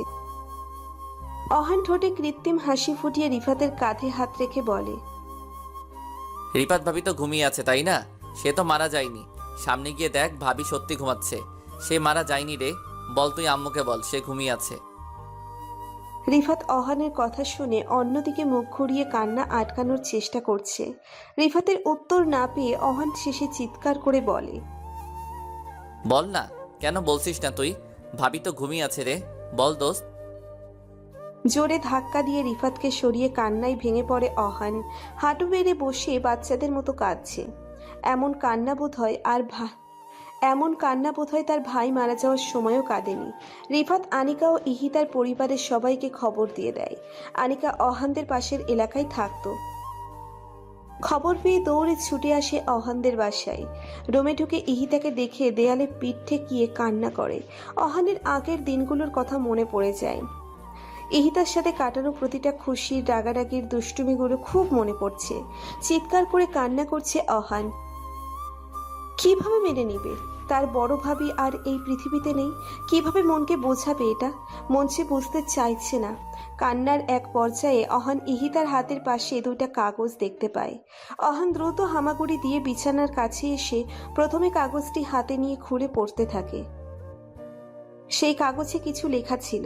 কিভাবে বলবে বা শুরু করব জানি না। প্রথমেই সবার কাছে ক্ষমা চেয়ে নিই। আমার ব্রেন ক্যান্সার হয়েছিল। বিয়ের পর আমার প্রচুর মাথা ব্যথা করতো। ওষুধ খেলে কমে যেত, কিন্তু পরে তার চেয়ে বেশি মাথা ব্যথা করতো, যার কারণে আরমান আমাকে বাবা মায়ের বিবাহ বার্ষিকীর পরের দিন ডাক্তারের কাছে নিয়ে যাবার কথা বলেছিল। কিন্তু তার আগে আমার দুনিয়া পাল্টে গেল। আরমান যাওয়ার পর আমি অনেক দিন যাবৎ পাগলের মতো আচরণ করেছিলাম। এক কথায় পাগল ছিলাম। এসব আমার কাছে অজানা ছিল। আমাকে চিকিৎসা করিয়েছি ঠিকই, কিন্তু ভাগ্যের কি নির্মম খেলা, ডাক্তাররা আমার ব্রেন ক্যান্সারের কথা জানতে পারেনি। আমি সুস্থ হয়ে একা মাথার ব্যথার জন্য ডাক্তারের কাছে যাই। কিছু পরীক্ষা নিরীক্ষা করার পর জানতে পারি আমার ব্রেন ক্যান্সার হয়েছে। তাও লাস্ট পর্যায়ে আছি। যদি অপারেশন করা হয় তারপরেও ভালো হবে না। আমি বেশ খুশি কথাটা শুনে। প্রতিনিয়ত আরমানের স্মৃতিকে আঁকড়ে ধরে ধুকে ধুকে মরার চেয়ে ক্যান্সারে মরা ভালো, তাই এটাকেই বেছে নেই। কিছু মেডিসিন দিয়েছিল। এই ওষুধ রেগুলার সেবন করলে বড়জোর 1 বছর আমি বেঁচে থাকবো। আমি ওষুধ খেতাম না, কিন্তু কয়েকদিন পর যখন মা তোমাকে বিয়ের কথা বলে রাজি হই না, কিন্তু যখন মিথ্যে বিয়ের নাটক করে তোমাকে ভালো পথে ফিরিয়ে আনার কথা বলে, তখন রাজি হই। ওষুধ একেবারে বেশি করে কিনে নিয়ে আসি। তারপর তোমার সাথে চায়নাতে যাই। সেখানে যাওয়ার পরও মাঝে মাঝে আমি মেডিসিন নিতাম না। আর যখন তুমি ভালো হলে তখন অবশিষ্ট মেডিসিন সব ফেলে দেই। আমি জানতাম আজ না হয় কাল মরে যাব, তাই এখানে আসার পর প্রতিনিয়ত আরমানের দেওয়া এই শাড়ি পরে সেজেগুজে থাকি। আমাকে মাফ করে দিবেন সবাই, সবার কাছ থেকে এত বড় সত্য লুকানোর জন্য। দয়া করে আমার উপর রেগে থাকবেন না। আর আহান, যদি কোনো ভুল করে থাকে তাহলে মাফ করে দিও। আনিকাকে বিয়ে করে সুখে থেকো। ভালো থাকবেন সবাই। আরমানের মিষ্টি বউ ইহিতা। অহানের চোখের পানি কাগজের উপর পড়ছে। রিফাত হাত থেকে কাগজটা নিয়ে পড়তে শুরু করে। অহান বিড়বিড় করে বলে, আমি ভালো না হলে হয়তো আরও কয়েকদিন বেশি বেঁচে থাকতেন আপনি। কেন ভালো হলাম আমি? কেন ভালো হলাম? ইহিতার বাবা মা সেখানে এসে উপস্থিত হয়। মেয়ের লাশ দেখে তারা পুরো ভেঙে পড়ে। কি অদ্ভুত মৃত্যু! এবারে ঠিক এই রুমেতে এসেছিল কনের সেজে, আর আজ লাশ হয়ে বের হবে এই রুম থেকে। পুরো বাড়ি জুড়ে কান্নার আওয়াজ প্রতিধ্বনিত হচ্ছে। কে কাকে সামলাবে? সবার অবস্থা এক। ইহিতার এমন মৃত্যু কেউ মেনে নিতে পারছে না। অহান চোখে মুখে ইহিতার হাত ধরে পাগলের মতো বলে, এখন কে আমাকে বকবে? কে আমার গাল টেনে দিবে? কে আমাকে পিচ্ছি অহান বলে ডাকবে? কে বলবে আম্মুকে কল দেব? কে আমাকে শাসন করবে? কার সাথে আমি আমার সুখ দুঃখ শেয়ার করব? ভাত না খেলে কে আমাকে খাইয়ে দিবে? কাকে নিয়ে আমি ঘুরতে যাব বলুন? সব কথার উত্তর আমাকে দিতে হবে। এভাবে না বলে আপনি যেতে পারেন না। উত্তর চাই আমার। উত্তর চাই, উত্তর চাই। হাতের সাথে ওর মাথা ঠেকিয়ে বলে। ইহিতার হাত প্রচন্ড শীতল ছিল। অহান ইহিতার পাশে থাকা দ্বিতীয় কাগজটি দেখে। কাপা কাপা হাতে সেটি হাতে নিয়ে ঘোলাটে চোখে খুলে দেখে এটা সেই কাগজ যেটাতে অহান ও ইহিতার বিয়ের সাইন ছিল। অহান হাতের উল্টো পিঠে চোখের পানি মোছে। স্পষ্টভাবে অহানের সাইন আছে সেখানে, কিন্তু ইহিতার সাইনের সেখানে ছিল না। সেই স্থানে লেখা ছিল, প্রিয় আরমান, আমার ভালোবাসার শুরুটা যখন আপনাকে দিয়েই হয়েছে, আপনাকে ভালোবেসেই মরতে চাই। আমি শুধু আপনাকেই চাই।